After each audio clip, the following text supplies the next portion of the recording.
അപ്പോൾ ഞാൻ ഒട്ടും വൈകിക്കുന്നില്ല, നമുക്ക് കഥയിലേക്ക് കടക്കാം. ബേബി ഷവർ പാർട്ടി തീർന്നു. അവസാനത്തെ ആളും കാലിയായതും ലില്ലിക്കുട്ടി ബെഡ്റൂമിൽ കയറി കഥകടച്ചു.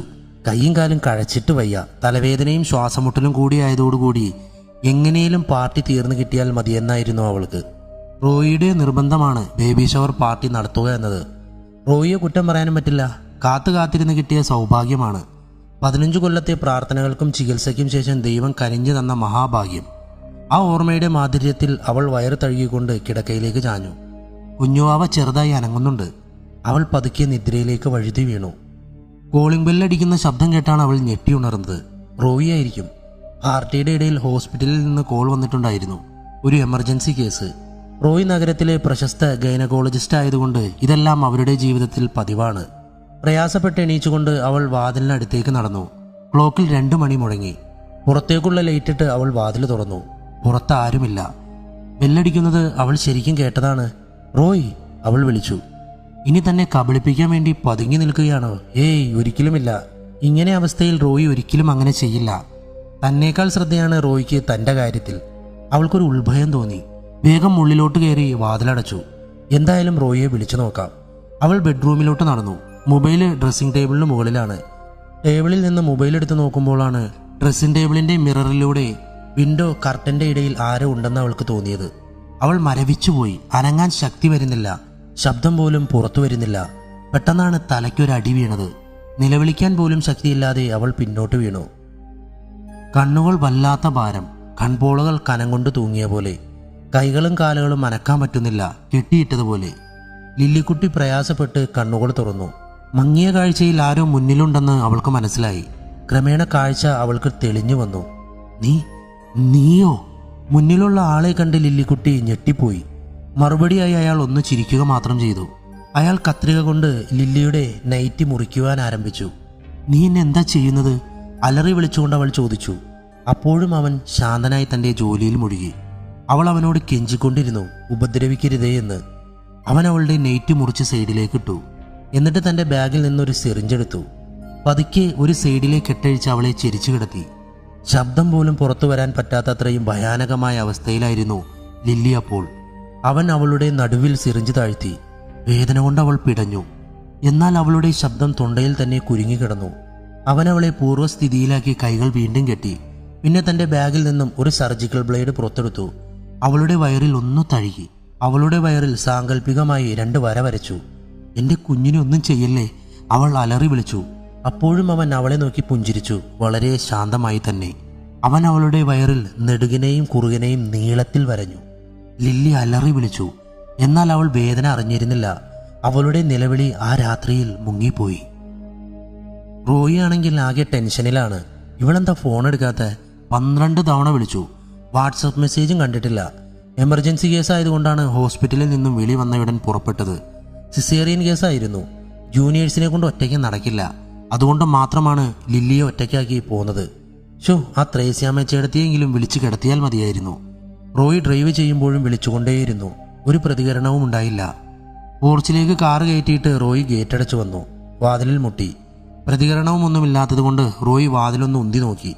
കറ ശബ്ദത്തോടെ വാതിൽ തുറന്നു. ഇവളീ വാതിലടയ്ക്കാതെ എങ്ങോട്ടാ പോയിരിക്കുന്നത്? അടുക്കളയിലാണോ? ഇല്ലല്ലോ, എണീച്ചില്ല ഇതുവരെ. പാവം, ഇന്നലത്തെ ക്ഷീണമായിരിക്കും. റോയി റൂമിലോട്ട് തിരിഞ്ഞു. അപ്പോഴാണ് റൂമിന്റെ വാതിലിന് മുന്നിൽ ഇറ്റി വീണ ചുവന്ന രക്തത്തുള്ളികൾ അയാൾ കണ്ടത്. റോയി നെഞ്ചിടിപ്പോടെ പാഞ്ഞു ചെന്ന് റൂമിന്റെ വാതിൽ തുറന്നതും ആ കാഴ്ച കണ്ട ഒരു അലർച്ചയോടെ അയാൾ നിലം പതിച്ചു.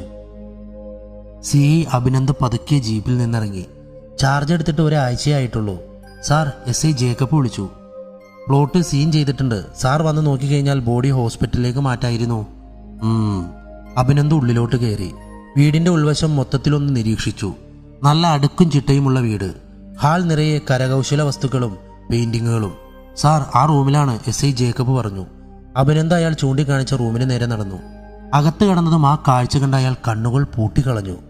രാജകീയമായ കട്ടിലിൽ വയറും പിളർന്ന് കണ്ണും തുറന്ന് അർദ്ധനഗ്നമായ നിലയിൽ ലില്ലിയുടെ ശരീരം. ചോരയിൽ കുതിർന്ന നിറം. തിരിച്ചറിയാനാവാത്ത വിധമായിരുന്ന കിടക്കവിരി. തറയിൽ ഇറ്റി വീണിരിക്കുന്ന ചോരത്തുള്ളികളുടെ മനം മടിപ്പിക്കുന്ന ഗന്ധം മുറിയിൽ നിറഞ്ഞിരിക്കുന്നു. അഭിനന്ദ് കട്ടിലിനടുത്തേക്ക് നീങ്ങി നിന്ന് ലാത്തി കൊണ്ട് ബോഡിയുടെ കൈ തട്ടി നോക്കി. ജേക്കബ്, ബോഡി മരവിച്ചിട്ടില്ല. കാരണം കൊലപാതകം നടന്നിട്ട് 7 മണിക്കൂർ കഴിഞ്ഞിട്ടില്ല. ഇപ്പോൾ സമയം 8:30. സോ പുലർച്ചെ 2:30 ശേഷമായിരിക്കണം കൊലപാതകം നടന്നത്. ഫോറൻസിക് ടീം എത്തിയെങ്കിൽ വരാൻ പറയൂ. അവരുടെ പരിശോധനകൾക്ക് ശേഷമേ നമുക്ക് വ്യക്തമായ വിവരങ്ങൾ കിട്ടുകയുള്ളൂ. ഫോറൻസിക് റെഡിയാണ് സാർ. അവർ പുറത്ത് എക്സാമിനേഷൻ നടത്തിക്കൊണ്ടിരിക്കുന്നു. അഭിനന്ദ് റൂം പരിശോധിക്കാൻ തുടങ്ങി. അസ്വാഭാവികമായി ഒന്നും കാണാനില്ല. റൂമിലെ വസ്തുക്കളെല്ലാം അതുപോലെ തന്നെ ഇരിക്കുന്നു. മോഷണ ശ്രമത്തിന്റെ ലക്ഷണങ്ങളൊന്നുമില്ല. പിന്നെ എന്തിനായിരിക്കും ഈ ബ്രൂട്ടൽ മർഡർ? ജേക്കബ്, ബോഡി ആദ്യം കണ്ടതാരാണ്? ലില്ലിയുടെ ഭർത്താവ് ഡോക്ടർ റോയിയാണ് സാർ. അയാളെ വിളിക്കൂ. അയാൾ അൺകോൺഷ്യസ് ആണ് സാർ. ഇടയ്ക്ക് ബോധം വീഴും. ലില്ലിക്കുട്ടിയെ വിളിച്ച് കരയും. കഷ്ടം തോന്നും സാർ അയാളുടെ അവസ്ഥ കണ്ടാൽ. ഓക്കെ, ആരാണ് വിവരം സ്റ്റേഷനിൽ അറിയിച്ചത്? നാട്ടുകാരാണ് സാർ. ഇവിടുത്തെ ജോലിക്കാരി ത്രേസ്യാമ്മ രാവിലെ വന്നപ്പോഴാണ് ലില്ലിയുടെ ബോഡിയും റോയി ബോധമില്ലാതെ കിടക്കുന്നതും കണ്ടത്. അവരാണ് ബഹളം വെച്ച ആളെ കൂട്ടിയത്. അവരെ വിളിക്കൂ. കരഞ്ഞു തളർന്ന മുഖവുമായി ത്രേസ്യാമ്മ എത്തി. ത്രേസ്യാമ്മയല്ലേ? അതെ സാർ. എത്ര കാലമായി ഇവിടെ? ഞാൻ 35 കൊല്ലമായി സാറേ. റോയ് കുഞ്ഞിന്റെ അച്ഛനുള്ള കാലം മുതലേ ഉള്ളതാ. ഇന്ന് രാവിലെ ത്രേസ്യാമ്മ കണ്ട കാര്യങ്ങളൊക്കെ ഒന്ന് പറഞ്ഞേ. ത്രേസ്യാമ്മ ഒരു ഇടർച്ചയോടുകൂടി പറഞ്ഞു തുടങ്ങി. ഞാനെന്നും രാവിലെ 6 മണിക്ക് വരും സാറേ. ഞാനിവിടെ അടുത്ത് തന്നെയാണ് പാർക്കുന്നത്. ഇന്നലത്തെ പാർട്ടി കഴിഞ്ഞ് പോകാൻ വൈകിയത് കൊണ്ട് ഇന്നിത്തിരി വൈകിയ വന്ന്. സാധാരണ ഞാൻ വരുമ്പോഴേക്കും ലില്ലിക്കൊച്ച് ചായ ഉണ്ടാക്കി വരാന്തയിലിരിക്കും. എന്നിട്ട് പത്രം വായിക്കുന്നുണ്ടാവും. എനിക്കുള്ള ചായ കൊച്ചുണ്ടാക്കി വച്ചിരിക്കും. തങ്കപ്പെട്ട കൊച്ചാ സാറേ. അതിനീ ഗതി വന്നല്ലോ. ത്രേസ്യാമ്മ പൊട്ടിക്കരയാൻ തുടങ്ങി. നിങ്ങൾ കരയാതിരിക്കേ. എന്നിട്ട് ഇന്ന് നിങ്ങൾ വന്നപ്പോൾ ലില്ലിക്കുട്ടി വരാന്തയിൽ ഉണ്ടായിരുന്നില്ല അല്ലേ? അതെ സാറേ. മാത്രമല്ല പാലും പാത്രവും വരാന്തയിൽ തന്നെ കിടപ്പുണ്ടായിരുന്നു. റോയ് കുഞ്ഞിന്റെ ഷൂവും പുറത്ത് കിടപ്പുണ്ടായിരുന്നു. ഇന്നലത്തെ ക്ഷീണം കൊണ്ട് എണീച്ച് കാണില്ലെന്നാ വിചാരിച്ചേ. വാതിലിൽ മുട്ടിയിട്ടും ബെല്ലടിച്ചിട്ടും തുറന്നില്ല. പിന്നെ തള്ളി നോക്കിയപ്പോഴാ വാതിൽ പൂട്ടിയിട്ടില്ലെന്ന് മനസ്സിലായേ. തുറന്ന അകത്തേക്ക് കയറിയപ്പോഴോ റോയ് കുഞ്ഞ് റൂമിന്റെ വാതിൽക്കൽ വീണ് കിടക്കുന്നതാണ് കണ്ടേ. കുഞ്ഞിനെ നോക്കാൻ ചെന്നപ്പോഴാ സാറേ എൻ്റെ ലില്ലി കൊച്ചിനെ കുത്തി കീറിയിട്ടേക്കുന്നത് കണ്ടേ. എൻ്റെ നിലവിളി കേട്ടിട്ടാണ് സാറേ കള്ള് ചെത്തുന്ന കോശി വന്നത്. അവനാ നാട്ടുകാരെ വിളിച്ചു കൂട്ടിയേ. പറഞ്ഞു പൂർത്തിയാക്കാനാവാതെ ത്രേസ്യാമ്മ വിതുമ്പി. ചേട്ടത്തി പോയിക്കോളൂ. ആവശ്യമുണ്ടെങ്കിൽ വിളിപ്പിച്ചേക്കാം. സാർ, ഫോറൻസിക്കിന്റെ പ്ലോട്ട് എക്സാമിനേഷൻ കഴിഞ്ഞിട്ടുണ്ട്. അവരുടെ ഹെഡ് സാറിനെ അന്വേഷിക്കുന്നു. വരുന്നു. താൻ ആ പത്രക്കാരെ ഒന്ന് കൺട്രോൾ ചെയ്യേ. അല്ലെങ്കിൽ എന്തൊക്കെ എഴുതി പിടിപ്പിക്കുമെന്ന് പറയാൻ പറ്റില്ല. Okay sir. അഭിനന്ദ് ഫോറൻസിക് ടീമിന്റെ നിഗമനങ്ങൾ അറിയാനായി അകത്തേക്ക് കയറി. Hello Abhinand, I am doctor Sudarshan. Hello doctor. Abhinand ഡോക്ടർക്ക് കൈ കൊടുത്തു. Any hint? Look mister Abhinand, ഈ കേസ് ഞാൻ കണ്ടതിൽ വെച്ച് അസാധാരണമായ ഒന്നാണ്. ഒരു തെളിവും നമുക്കായി കുറ്റവാളി ബാക്കി വച്ചിട്ടില്ല. And the most strange fact is, പറയാൻ പോകുന്നതിൻ്റെ ഗൗരവം ഡോക്ടറുടെ മുഖത്ത് നിന്ന് അഭിനന്ദ് ഊഹിച്ചു. The child is missing. ഡോക്ടറുടെ വായിൽ നിന്ന് വീണ വാക്കുകൾ കേട്ട് അഭിനന്ദ് ഞെട്ടിത്തരിച്ചു നിന്നുപോയി. അഭിനന്ദിന് തലയെല്ലാം പെരിക്കുന്ന പോലെ തോന്നി. കുട്ടിയുടെ മൃതദേഹം കാണാനില്ല. സാർ, ഇത് വല്ല സൈക്കോകളും ചെയ്യുന്നതാവുമോ? മനുഷ്യന്റെ സാമാന്യ ബുദ്ധിക്ക് നിരക്കാത്തത് ചെയ്യുക എന്നതാണല്ലോ ഇവറ്റകളുടെ ഒരു രീതി. ജേക്കബ് തന്റെ സംശയം അവതരിപ്പിച്ചു. ജേക്കബിന്റെ സംശയം ശരിയാവാം. But Abhinand, there will be another possibilities also. Doctor Sudarshanan പറഞ്ഞു നിർത്തി. Doctor, would you please make it more clear? അഭിനന്ദിന് ഡോക്ടറുടെ വാക്കുകൾ പൂർണ്ണമായി ഗ്രഹിക്കാൻ പറ്റുന്നില്ല. ലുക്ക് മിസ്റ്റർ അഭിനന്ദ്, കൊല്ലപ്പെടുമ്പോൾ ലില്ലി 8.5 മാസം ഗർഭിണിയായിരുന്നു. That means 38 week pregnant. 36 വീക്കിന് ശേഷം ബേബി ഫുൾ ടൈം ആയാണ് കണക്കാക്കുന്നത്. ഡോക്ടർ പറയുന്നത് കുട്ടി ഈ സമയത്ത് ജനിച്ചാലും സർവൈവ് ചെയ്യുമെന്നാണോ? യെസ് അഭിനന്ദ്, 98% സർവൈവ് ചെയ്യും. മാത്രമല്ല, ലില്ലിയുടെ ബോഡി പ്രൈമറി എക്സാമിന് ചെയ്തപ്പോൾ എനിക്ക് മനസ്സിലായൊരു കാര്യമുണ്ട്. ലില്ലിയുടെ വയറിലുണ്ടായിരിക്കുന്ന ആദ്യ മുറിവിന്റെ നീളം വെച്ച് നോക്കുമ്പോൾ സിസേറിയൻ സമയത്ത് ചെയ്യുന്നതിന് സമാനമാണ്. അതായത് കുഞ്ഞിന് അപകടം വരാത്ത രീതിയിലുള്ള lengthy but low depth topical cutting. ബാക്കിയുള്ള മുറിവുകളെല്ലാം ചെറുതും എന്നാൽ രക്തം വാർന്നു പോകാൻ തക്ക ആഴമുള്ളതാണ്. അതായത് ലില്ലിയെ കൊല്ലണമെന്നുള്ള ഉദ്ദേശത്തിൽ ഉണ്ടാക്കിയിരിക്കുന്നത്. ഡോക്ടർ, അപ്പോൾ കുട്ടി ജീവനോടെ ഉണ്ടെന്നാണോ താങ്കൾ പറയുന്നത്? അഭിനന്ദ്, ഞാൻ ആദ്യമേ പറഞ്ഞു ഇതെല്ലാം പോസിബിലിറ്റീസ് മാത്രമാണെന്ന്. ഇതൊന്നും ഉറപ്പിക്കാൻ നമ്മുടെ കയ്യിൽ സോളിഡ് എവിഡൻസ് ഒന്നും പോഴില്ല. മാത്രവുമല്ല കുട്ടി കൊല്ലപ്പെടാനുള്ള സാധ്യതയ്ക്കാണ് മുൻതൂക്കം. കൊലയാളി ഒരു സൈക്കോ ആണെങ്കിൽ ആര്, എന്തിന്? 1000 ചോദ്യചിഹ്നങ്ങൾ അഭിനന്ദിന് മുന്നിൽ കിടന്നു കറങ്ങി. ലില്ലിയുടെ ബോഡി പോസ്റ്റ്മോർട്ടം ചെയ്യുവാനായി ഹോസ്പിറ്റലിലേക്ക് കൊണ്ടുപോകാൻ പറഞ്ഞിട്ട് അഭിനന്ദ് ജേക്കബിനെ വിളിച്ചു. ജേക്കബ്, ഡോക്ടർ പറഞ്ഞ കംപ്ലീറ്റ് ഡീറ്റെയിൽസ് മീഡിയയ്ക്ക് കിട്ടാതെ നോക്കണം. പിന്നെ ആ ഡോക്ടർ റോയി റിക്കവർ ആയാൽ എന്നെ അറിയിക്കൂ. അയാളുടെ അടുക്കൽ ഒരു യൂസ്ഫുൾ ആയ ഡീറ്റെയിൽസ് വല്ലതും കിട്ടുമോ എന്ന് നോക്കാം. Okay sir. Sir, dog squad സ്ഥലത്തെത്തിയിട്ടുണ്ട്. കോൺസ്റ്റബിൾ വന്ന് പറഞ്ഞു. അഭിനന്ദ് ഡോഗ് സ്ക്വാഡിന്റെ പ്രവൃത്തികൾ നിരീക്ഷിച്ചു നിന്നു. പോലീസ് ഡോഗ് ലൂസി റൂമിൽ നിന്നും മണം പിടിച്ച് പുറത്തോട്ടോടി. പറമ്പിലെ തെങ്ങിൻ ചുവട്ടിൽ പോയി നിന്നു. അഭിനന്ദ് തെങ്ങിൻ ചുവട് നിരീക്ഷിച്ചുകൊണ്ട് നടന്നു. ശ്രദ്ധിച്ചു നോക്കിയപ്പോൾ തെങ്ങിന്റെ കടഭാഗത്തെ കുറച്ചു മണ്ണ് ഇളകിയിരിക്കുന്നത് പോലെ തോന്നി. ജേക്കബ്, അവിടെ ഒന്ന് കുഴിക്കാൻ പറയൂ. നാട്ടുകാരിൽ 2 പേർ മൺവെട്ടിയുമായി വന്ന് അവിടുത്തെ മണ്ണ് മാറ്റാൻ തുടങ്ങി. ഒരു 1/4 മീറ്റർ ദൂരം മണ്ണിളക്കിയപ്പോഴേക്കും ഒരു ചുവന്ന തുണിയുടെ അരികു കണ്ടു തുടങ്ങി. ശ്രദ്ധിച്ച്, അഭിനന്ദ് പറഞ്ഞു. മണ്ണ് ഇളക്കിയിരുന്നയാൾ കൈകൊണ്ട് തുണിയുടെ മുകളിലത്തെ മണ്ണ് മാറ്റി. ദുസ്സഹമായ ഒരു ഗന്ധം അവിടെയെങ്ങും പരന്നു തുടങ്ങി. അയാൾ ആ തുണിക്കെട്ട് വലിച്ച് പുറത്തേക്കിട്ടു. അപ്പോഴാണ് തുണിയുടെ നിറമല്ല ചുവപ്പെന്ന് എല്ലാവരും മനസ്സിലാക്കിയത്. ചോരയിൽ കുതിർന്ന ഒരു തുണിക്കെട്ടായിരുന്നു അത്. തുറക്കൂ, അഭിനന്ദ് ജേക്കബിനോട് പറഞ്ഞു. ജേക്കബ് ഒരു വടിയെടുത്ത് അതിന്റെ അറ്റം കൊണ്ട് തുണിക്കെട്ട് തുറക്കാൻ ശ്രമിച്ചു.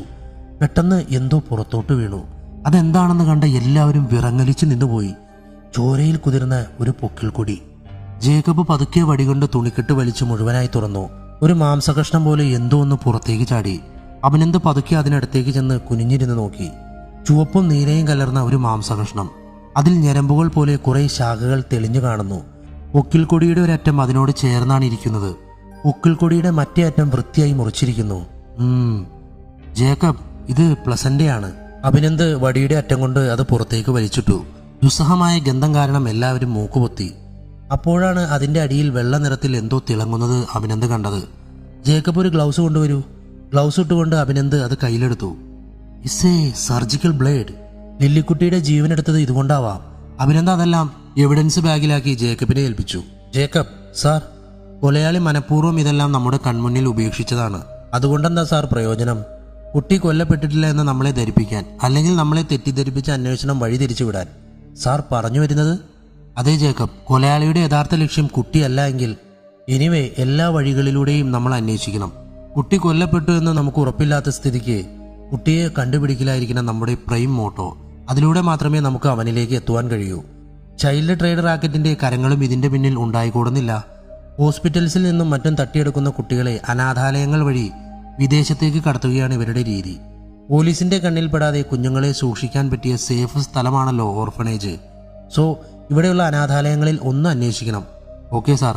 പിന്നെ താൻ പറഞ്ഞ പോലെ ഒരു സൈക്കോ അറ്റാക്കാണിതെങ്കിൽ കൂടുതൽ കൊലപാതകങ്ങൾ നമുക്ക് പ്രതീക്ഷിക്കേണ്ടിയിരിക്കുന്നു.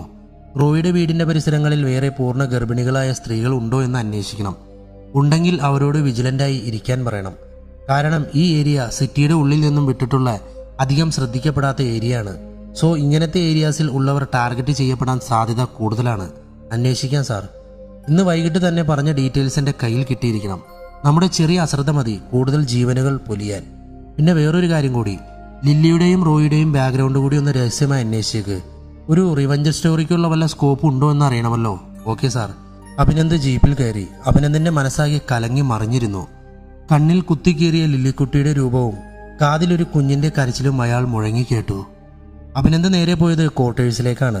പുതിയ സിറ്റിയിൽ ചാർജ് എടുത്തിട്ട് ഒരാഴ്ച കഴിഞ്ഞതേയുള്ളൂ. അപ്പോഴേക്കും വളരെ ദുർഘടമായ ഒരു കേസാണ് തലയിൽ വന്ന് വിട്ടിരിക്കുന്നത്.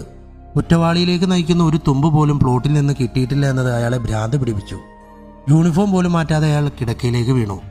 ലില്ലിയെ കൊല്ലുക എന്നതായിരുന്നോ അതോ കുഞ്ഞിനെ എടുക്കുക എന്നതായിരുന്നോ കൊലപാതകിയുടെ ലക്ഷ്യം? തിരിഞ്ഞും മറിഞ്ഞും ആലോചിച്ചിട്ടും അഭിനന്ദിന് ഒന്നും വ്യക്തമായില്ല. ജേക്കബ് ഡീറ്റെയിൽസ് കൊണ്ടുവന്നാലേ കൂടുതൽ കാര്യങ്ങൾ വ്യക്തമാവൂ. ആലോചനകൾക്കിടയിൽ എപ്പോഴോ അയാൾ ഉറക്കത്തിലേക്ക് വഴുതി വീണു. കിടക്കയിൽ വെള്ളത്തുണി കൊണ്ട് പൊതിഞ്ഞ സുഖമായി ഉറങ്ങുന്ന ഒരു ചോരക്കുഞ്ഞ്. മുലപ്പാലിന് വേണ്ടി പരതുന്ന അതിന്റെ വായിലേക്ക് എന്തോ നീണ്ടുവന്നു. ഒരു സർജിക്കൽ ബ്ലേഡ്. അത് പതുക്കെ ആ കുഞ്ഞിന്റെ വായിലേക്ക് ആഴ്ന്നിറങ്ങാൻ തുടങ്ങി. കരയാൻ പോലും ആവാതെ കുഞ്ഞു കിടന്ന് പിടഞ്ഞു. നോ! ഒരലർച്ചയോടുകൂടി അഭിനന്ദ് ചാടി എഴുന്നേറ്റു. കണ്ടത് ഒരു സ്വപ്നം മാത്രമാണെന്ന് വിശ്വസിക്കാനാവാതെ അയാൾ തരിച്ചിരുന്നു. അപ്പോഴാണ് അയാളുടെ മൊബൈൽ റിങ് ചെയ്തത്. Jacob calling. അയാൾ ഫോണെടുത്ത് ചെവിയിൽ വെച്ചു. സാർ. സാർ പറഞ്ഞ ഡീറ്റെയിൽസ് എല്ലാം കിട്ടിയിട്ടുണ്ട്. അരമണിക്കൂറിനുള്ളിൽ ഞാൻ സ്റ്റേഷനിൽ എത്താൻ ജേക്കബ്. ഫോൺ വെച്ച് അഭിനന്ദ് അടുക്കളയിലേക്ക് പോയി. ഒരു കപ്പ് ചായ ഉണ്ടാക്കി കുടിച്ചു. കുളിച്ച് ഡ്രസ്സ് മാറി വിളക്ക് കൊളുത്തി പ്രാർത്ഥിച്ചു. എന്റെ ഗുരുവായൂരപ്പ, ആ കുഞ്ഞിനെ കാത്തോളണേ. ചിരിക്കുന്ന ഗുരുവായൂരപ്പന്റെ മുഖത്തോട്ട് നോക്കിയപ്പോൾ അഭിനന്ദിന്റെ മനസ്സൊന്ന് തണുത്തു. എല്ലാറ്റിനും ഗുരുവായൂരപ്പൻ തന്നെ ഒരു വഴി കാണിച്ചു തരും. അയാൾ ജീപ്പും എടുത്ത് സ്റ്റേഷനിലേക്ക് പോയി. അഭിനന്ദ് സ്റ്റേഷനിലെത്തിയപ്പോഴേക്കും ജേക്കബ് അവിടെ എത്തിയിരുന്നു. അഭിനന്ദിനെ കണ്ട ഉടൻ തന്നെ ജേക്കബ് എഴുന്നേറ്റു. ജേക്കബ് വരൂ. അവർ രണ്ടുപേരും അഭിനന്ദിന്റെ ക്യാമ്പിലേക്ക് കയറി. പറയൂ ജേക്കബ്. സാർ, സിറ്റിയിലുള്ള അനാഥാലയങ്ങളിലെല്ലാം അന്വേഷിച്ചു. അവിടെ ഒന്നും നമ്മൾ അന്വേഷിക്കുന്ന തരത്തിൽ ഒരു കുഞ്ഞില്ല. സംശയാസ്പദമായ രീതിയിൽ കുഞ്ഞുങ്ങളെ കാണുകയാണെങ്കിൽ അറിയിക്കണമെന്ന് അവരോടൊക്കെ പറഞ്ഞിട്ടുണ്ട്. പിന്നെ ഡോക്ടർ റോയിയുടെ വീടിന്റെ ചുറ്റുവട്ടത്ത് ഗർഭിണികൾ ഉണ്ടോ എന്ന് അന്വേഷിച്ചപ്പോൾ ഇല്ലെന്നാണ് അറിയാൻ കഴിഞ്ഞത്. റോയിയെയും ലില്ലിക്കുട്ടിയെയും പറ്റി അന്വേഷിച്ചോ? ഉവ്വ സാർ. നാട്ടിലും റോയി വർക്ക് ചെയ്യുന്ന ഹോസ്പിറ്റലിലും അന്വേഷിച്ചു. രണ്ടുപേരെ പറ്റിയും എല്ലാവർക്കും നല്ലതേ പറയാനുള്ളൂ. ലില്ലിക്കുട്ടി വളരെ നല്ല മനസ്സിനുടമയായിരുന്നു. അങ്ങനെയാണ് അറിയാൻ കഴിഞ്ഞത്. ചുറ്റുവട്ടത്തുള്ള കുറച്ച് സാധു കുട്ടികളുടെ പഠന ചെലവൊക്കെ അവരാണ് വഹിച്ചിരുന്നത്. പിന്നെ റോയി സിറ്റിയിലെ പേര് കേട്ട ഗൈനക്കോളജിസ്റ്റാണ്. സിറ്റിക്ക് പുറത്തു നിന്ന് പോലും ഡോക്ടറെ കാണാൻ പേഷ്യൻസ് എത്താറുണ്ട്. എൻ്റെ വൈഫിൻ്റെ പ്രസവവും ഡോക്ടറാണ് എടുത്തത്. പിന്നെ സ്വന്തം നിലപാടുകളിൽ ഉറച്ചു നിൽക്കുന്ന ആളായതുകൊണ്ടും ഹോസ്പിറ്റലിൻ്റെ കഴുത്തറപ്പൻ ചികിത്സാ രീതിയോട് കൂട്ടുനിൽക്കാത്തതുകൊണ്ടും ഹോസ്പിറ്റലിലുള്ള പലർക്കും റോയിയോട് പരോക്ഷമായി മുറുമുറുപ്പുണ്ടായിരുന്നു. അതാരൊക്കെയോടോ ആ വിദ്വേഷികൾ? ഹോസ്പിറ്റലിലെ പീഡിയാട്രിഷ്യൻ ഡോക്ടർ രോഹിത്, പിന്നെ ഹോസ്പിറ്റലിൻ്റെ MDയും ഗൈനക്കോളജിസ്റ്റുമായ ഡോക്ടർ മാലിനി വർമ്മ. ഹോസ്പിറ്റലിൽ വരുന്ന ഗർഭിണികളെ ഓരോരോ കാരണം പറഞ്ഞ് പ്രസവത്തിൻ്റെ ആഴ്ചകൾക്ക് മുന്നേ അഡ്മിറ്റ് ചെയ്യിക്കുക, ഓരോ കോംപ്ലിക്കേഷൻസ് പറഞ്ഞ് വീട്ടുകാരെ പേടിപ്പിച്ച് സിസേറിയൻ നടത്തി പണം തട്ടുക. ഇതായിരുന്നു ഡോക്ടർ മാലിനിയുടെ രീതി. ജനിച്ച കുട്ടികൾക്ക് ഇല്ലാത്ത അസുഖം പറഞ്ഞ് ഹോസ്പിറ്റലിൽ കിടത്തി പണം തട്ടിക്കലാണ് ഡോക്ടർ രോഹിത്തിൻ്റെ ഏർപ്പാട്. ഡോക്ടർ റോയി ഇവരുടെ രണ്ടുപേരുടെ ഏർപ്പാടിനും കത്തിവെച്ചു. ഇവർ രണ്ടുപേരും റോയിയെ പുറത്താക്കാൻ തന്ത്രങ്ങൾ മെനഞ്ഞുവെങ്കിലും നടന്നില്ല. അതിപ്രഗത്ഭനായ റോയിയെ പോലുള്ള ഒരു ഡോക്ടറെ പറഞ്ഞുവിടാൻ മാനേജ്മെന്റിലെ മറ്റു മെമ്പേഴ്സ് ഒരുക്കമായിരുന്നില്ല.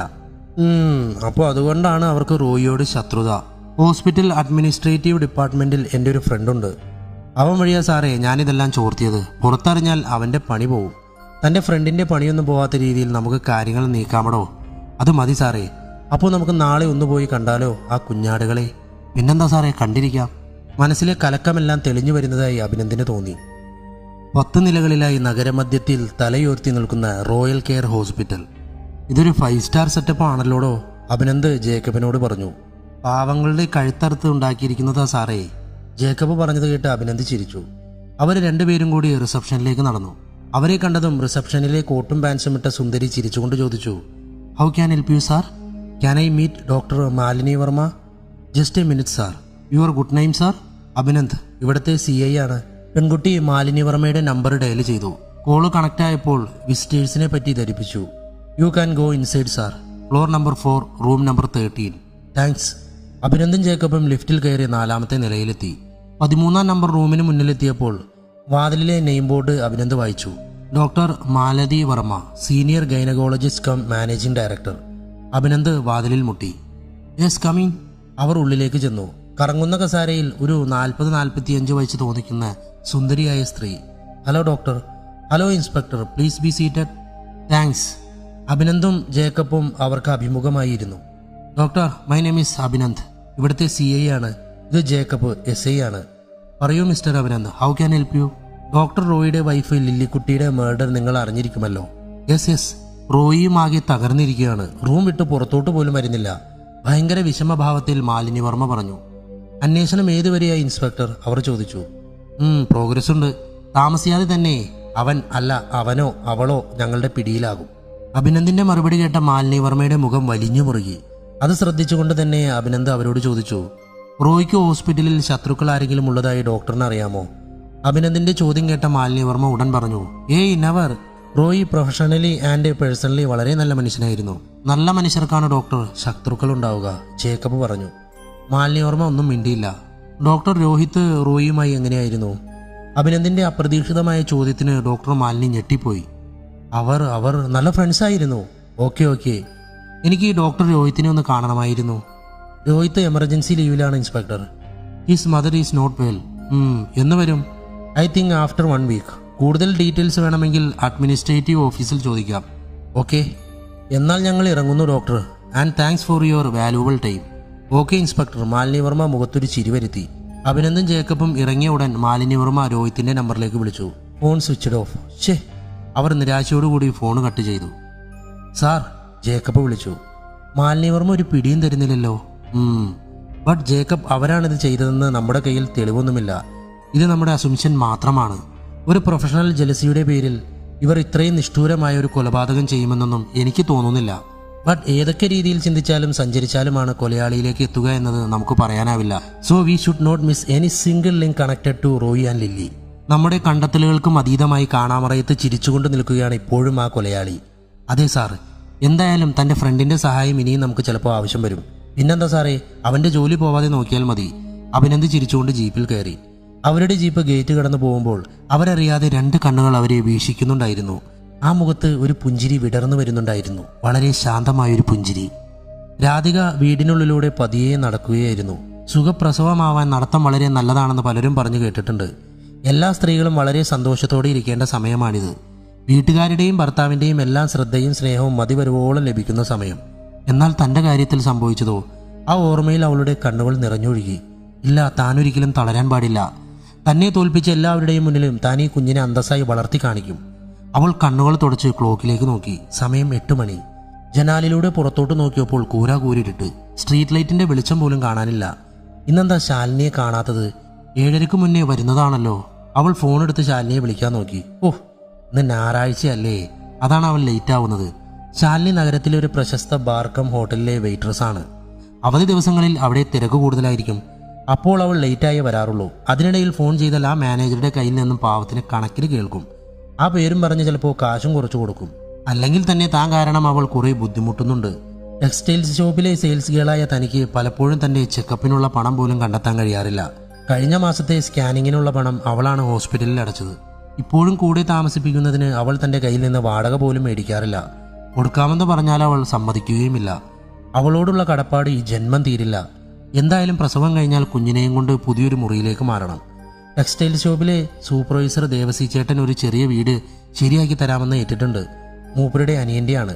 അവരിപ്പോൾ പുതിയ വീട് വച്ചത് കാരണം ഇത് ഒഴിഞ്ഞു കിടക്കുകയാണ്. വാടക തന്നാൽ കഴിയുന്നത് കൊടുത്താൽ മതിയെന്നാണ് ദേവസി ചേട്ടൻ പറഞ്ഞിട്ടുള്ളത്. തന്റെ കഥകളെല്ലാം അറിയാവുന്ന ആളാണ്. സ്വന്തക്കാര് തള്ളി പറഞ്ഞാലും ഇങ്ങനെ ചിലരുടെ രൂപത്തിൽ ദൈവം തന്നെ സഹായിക്കുന്നുണ്ടല്ലോ. അതോർത്തപ്പോൾ അവൾക്ക് സന്തോഷം തോന്നി. അവൾ പതുക്കെ അടുക്കളയിലേക്ക് പോയി കുറച്ച് കഞ്ഞിയെടുത്ത് കുടിച്ചു. ശാലിനി വരുന്നത് വരെ കിടക്കാം. റൂമിൽ കിടന്നാൽ വാതിലിൽ മുട്ടിയാൽ കേൾക്കില്ല. അതുകൊണ്ട് ഹാളിൽ തന്നെ കിടക്കാം. അവൾ പായ കൊണ്ടുവന്ന് ഹാളിൽ വിരിച്ചു കിടന്നു. അപ്പോഴാണ് മൊബൈലിൽ ഒരു ടെക്സ്റ്റ് മെസ്സേജ് നോട്ടിഫിക്കേഷൻ. ഏതോ നമ്പറിൽ നിന്നുമാണ്. അവൾ ആ മെസ്സേജ് തുറന്നു വായിച്ചു. Be ready for a C section. അവൾക്കൊന്നും മനസ്സിലായില്ല. എന്താണ് ഈ മെസ്സേജിന് അർത്ഥം? നമ്പർ ആരുടേതാണെന്ന് പോലും മനസ്സിലാവുന്നില്ല. സി സെക്ഷൻ എന്ന് പറഞ്ഞാൽ? അവൾ ആ മെസ്സേജിലേക്ക് നോക്കിക്കൊണ്ട് കുറെ നേരം കിടന്നു. സി സെക്ഷൻ, സി സെക്ഷൻ എന്ന് പറഞ്ഞാൽ സിസേറിയൻ എന്നല്ലേ അർത്ഥം?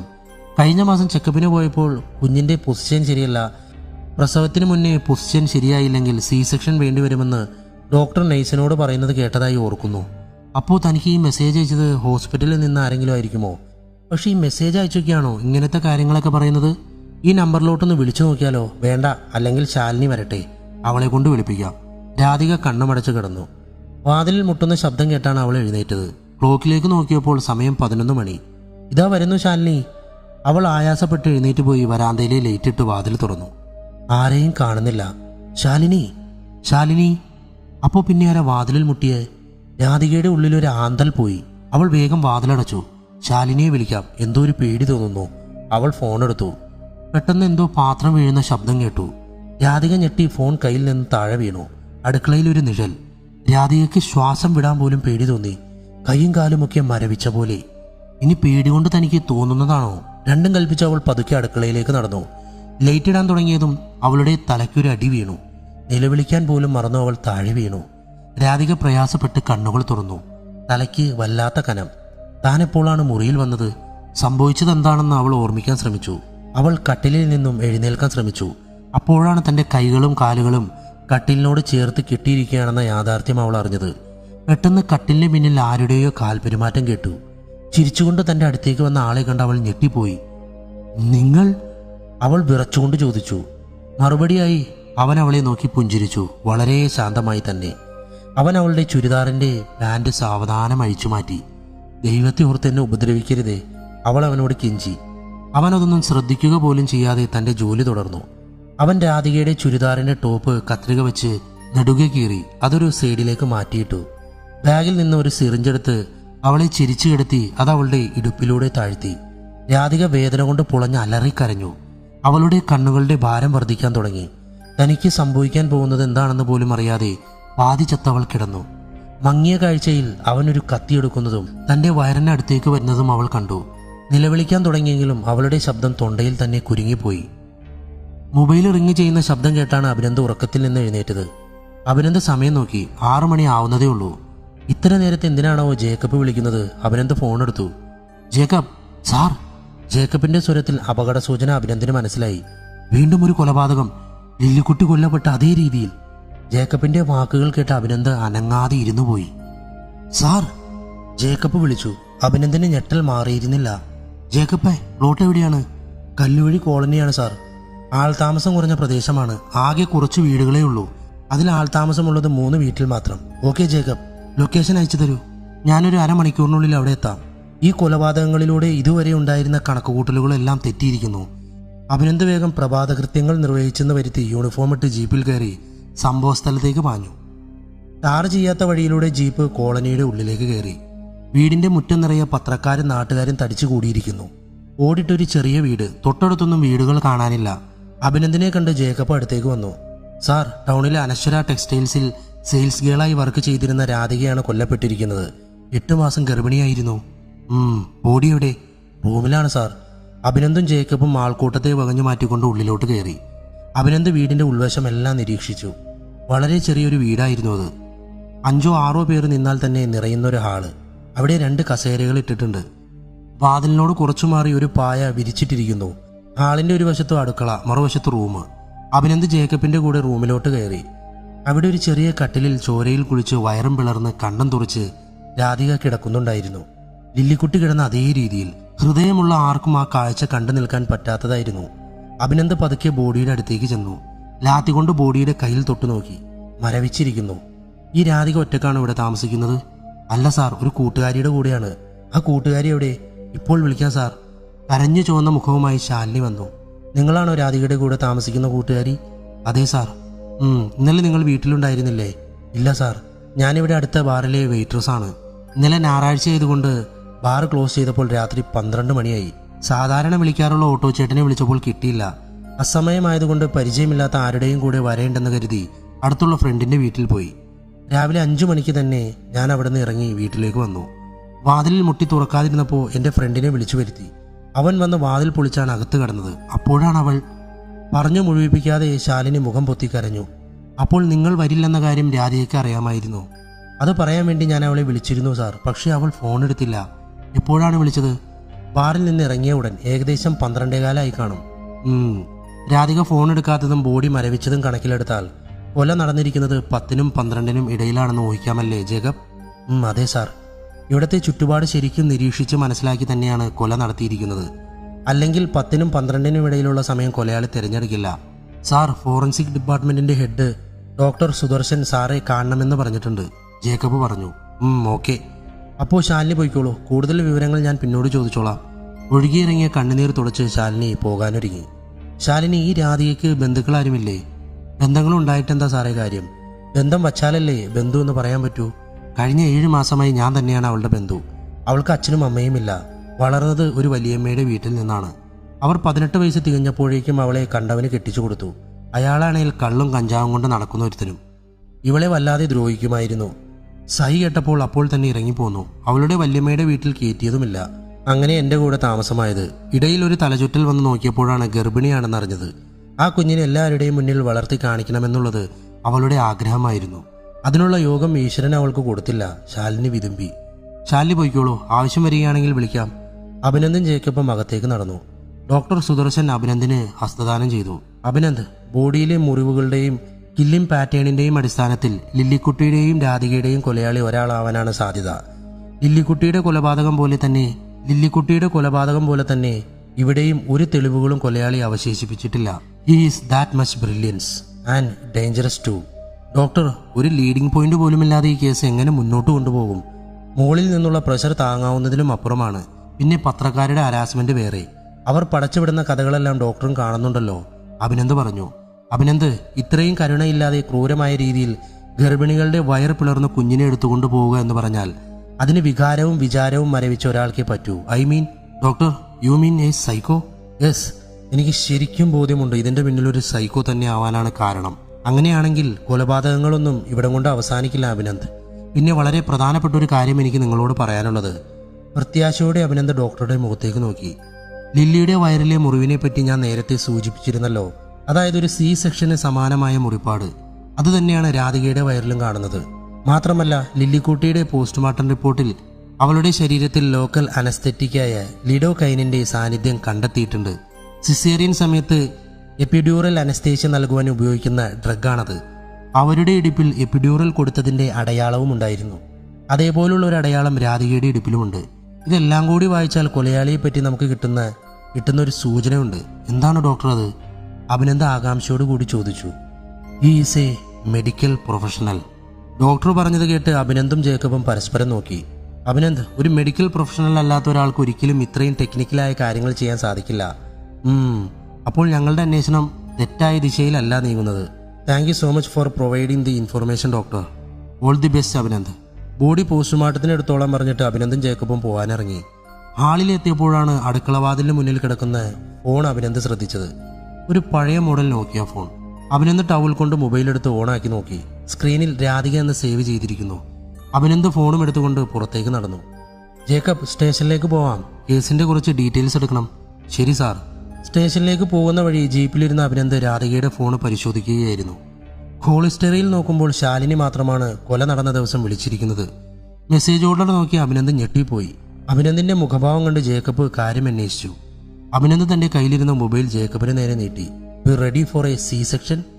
മെസ്സേജ് വായിച്ച ശേഷം ജേക്കബ് പകച്ച് അഭിനന്ദിന്റെ മുഖത്തേക്ക് നോക്കി. ഈ മെസ്സേജ് കൊലയാളി അയച്ചതാവാനാണ് സാധ്യത, അല്ലേ സാർ? മെസ്സേജ് അയച്ചിരിക്കുന്ന സമയം 10:35. അത് റീഡ് ചെയ്തിട്ടുമുണ്ട്. അപ്പോൾ കൊല നടന്നിരിക്കുന്നത് 10:30 ശേഷമാണ്. അഭിനന്ദ് ആലോചനയിൽ മുഴുകി. ജേക്കബ്, വണ്ടി തിരിക്കൂ. നമുക്ക് ഡോക്ടർ റോയിയുടെ വീട് വരെ ഒന്ന് പോകാം. ശരി സാർ. ജേക്കബ് വണ്ടി തിരിച്ചു. ഗേറ്റ് കടന്നു വരുന്ന പോലീസ് ജീപ്പ് കണ്ടപ്പോൾ റോയിയുടെ വീടിന്റെ വരാന്തയിലുള്ള ആൾ എഴുന്നേറ്റ് നിന്നു. ജീപ്പ് നിർത്തി അഭിനന്ദും ജേക്കബും ഇറങ്ങി.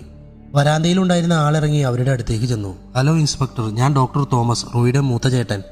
ഹലോ, ഞാൻ അഭിനന്ദ്, ഇവിടുത്തെ CI ആണ്. പിന്നെ ലില്ലിക്കുട്ടിയുടെ മർഡർ കേസിന്റെ ചാർജും എനിക്കാണ്. അറിയാം, ലില്ലിക്കുട്ടി മരിച്ച ദിവസം ഞാൻ ഇൻസ്പെക്ടറെ കണ്ടിട്ടുണ്ട്.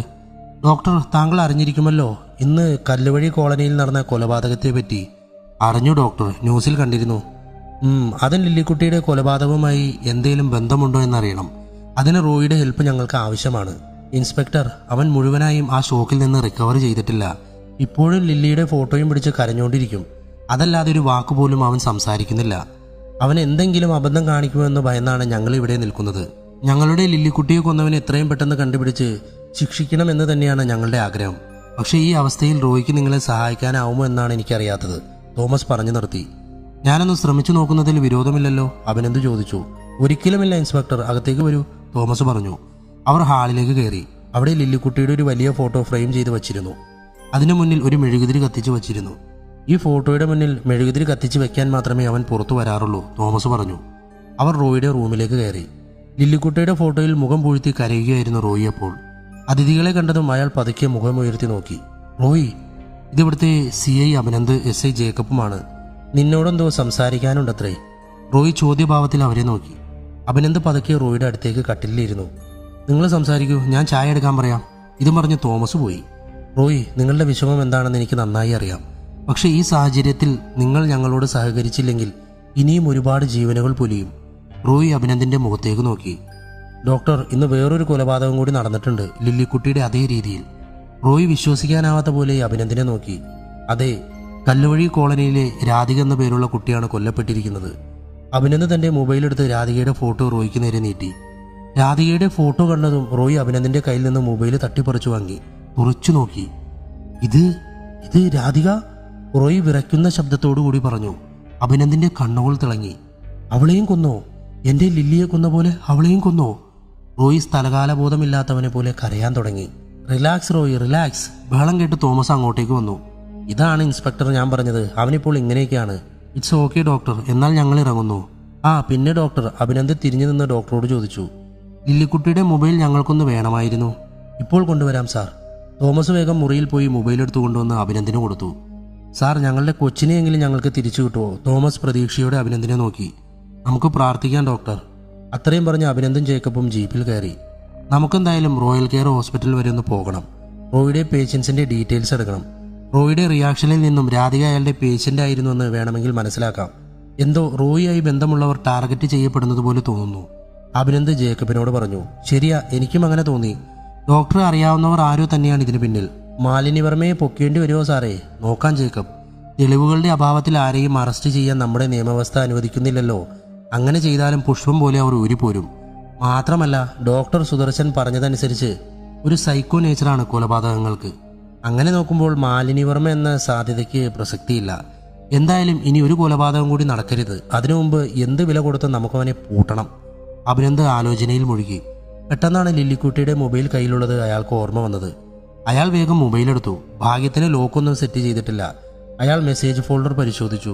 അതിലൊരു മെസ്സേജ് കണ്ട അഭിനന്ദിന്റെ കണ്ണുകൾ കുറുകി. ജേക്കബ്, ഇത് കണ്ടോ? അഭിനന്ദ് ലില്ലിക്കുട്ടിയുടെ ഫോൺ ജേക്കബിന് നേരെ നീട്ടി. അതിലും രാധികയുടെ ഫോണിലെ അതേ മെസ്സേജ്. ജേക്കബ് ആ മെസ്സേജ് റീഡ് ചെയ്തിട്ടില്ല. മെസ്സേജ് അയച്ച സമയം രാത്രി 1 മണി. അതിനുള്ളിൽ ലില്ലി കൊല്ലപ്പെട്ടിരിക്കും. അപ്പോൾ നമ്മൾ ഊഹിച്ച പോലെ രണ്ടുപേരുടെയും കൊലയാളി ഒന്ന് തന്നെയാണെന്ന് തെളിഞ്ഞു കഴിഞ്ഞു അല്ലേ സാർ? അതേ ജേക്കബ്, ഇനി നമുക്ക് നമ്പറിന്റെ ഉടമ ആരാണെന്ന് അറിയണം. ഇപ്പോൾ ആ നമ്പറിന്റെ ഉടമയെ കിട്ടിയാൽ കാര്യങ്ങൾ എളുപ്പമായി, ജേക്കബ് പറഞ്ഞു. അതൊരിക്കലും എളുപ്പമാവില്ല ജേക്കബ്. ഒരു പഴുതുപോലും വയ്ക്കാതെ കൊലപാതകം നടത്തുന്ന ഈ ബുദ്ധിമാനായ കൊലയാളി ഒരിക്കലും ഈ നമ്പർ സ്വന്തം ഐഡന്റിറ്റിയിലാവില്ല എടുത്തിരിക്കുക. 99% ഇതൊരു ഫേക്ക് ഐഡിയിൽ എടുത്ത സിമ്മായിരിക്കും. പിന്നെന്താണ് സാർ ഈ നമ്പർ കൊണ്ട് പ്രയോജനം? ഈ സിമ്മിന്റെ ടവർ ലൊക്കേഷൻ അറിയണം. അതിന് സൈബർ സെല്ലിലേക്ക് ഈ നമ്പറിന്റെ ഡീറ്റെയിൽസ് അയച്ചു തരാൻ പറഞ്ഞ് ഇമ്മീഡിയറ്റ് മെസ്സേജ് കൊടുക്കണം. ശരി സാർ. താൻ എന്നെ ക്വാർട്ടേഴ്സിൽ ഇറക്കി സൈബർ സെല്ലിലോട്ട് പോയിക്കോളൂ. ഇന്ന് തന്നെ എല്ലാ ഡീറ്റെയിൽസും കളക്ട് ചെയ്യണം. ശരി സാർ. ജേക്കബ് അഭിനന്ദിനെയും ഇറക്കി തിരിച്ചുപോയി. അഭിനന്ദ് റൂമിൽ കയറി കുളിച്ചു ഫ്രഷായി ചായയുമായി വന്ന് TV ഓൺ ചെയ്തു. ന്യൂസ് ചാനലിൽ എല്ലാത്തിലും ഈ കൊലപാതകങ്ങളുടെ വാർത്ത മാത്രമാണ് നിറഞ്ഞു നിൽക്കുന്നത്. ഓരോ ചാനലുകാരും അവരുടേതായ തിരക്കഥയിൽ മെനയുന്നുണ്ട്. പോലീസിന്റെ അനാസ്ഥ, ശിശുവാണിഭം, തെളിയിച്ച പോലാണ് അവരുടെ വിവരണങ്ങൾ. അഭിനന്ദ് TV ഓഫ് ചെയ്തു. അഭിനന്ദ് മനസ്സ് ശാന്തമാക്കി ലഭിച്ച വിവരങ്ങളെല്ലാം വിശകലനം ചെയ്യാൻ തുടങ്ങി. എങ്ങനെ ഡോക്ടർ റോയിയുമായി ബന്ധപ്പെട്ടവർ മാത്രം കൊല്ലപ്പെടുന്നു? എന്താണ് കൊലപാതകിയുടെ ലക്ഷ്യം? അയാൾ എന്തുകൊണ്ട് കുഞ്ഞുങ്ങളെ അപഹരിക്കുന്നു? റോയിയുമായി അടുത്ത ബന്ധമുള്ള ആരെങ്കിലുമാണോ ഇതിനു പിന്നിൽ? ഒരു 100 ചോദ്യങ്ങൾ അയാളുടെ മനസ്സിനെ അലട്ടി. പലരെയും പ്രതിക്കൂട്ടിൽ നിർത്തി അയാൾ മനസ്സിൽ വാദപ്രതിവാദങ്ങൾ നടത്തി.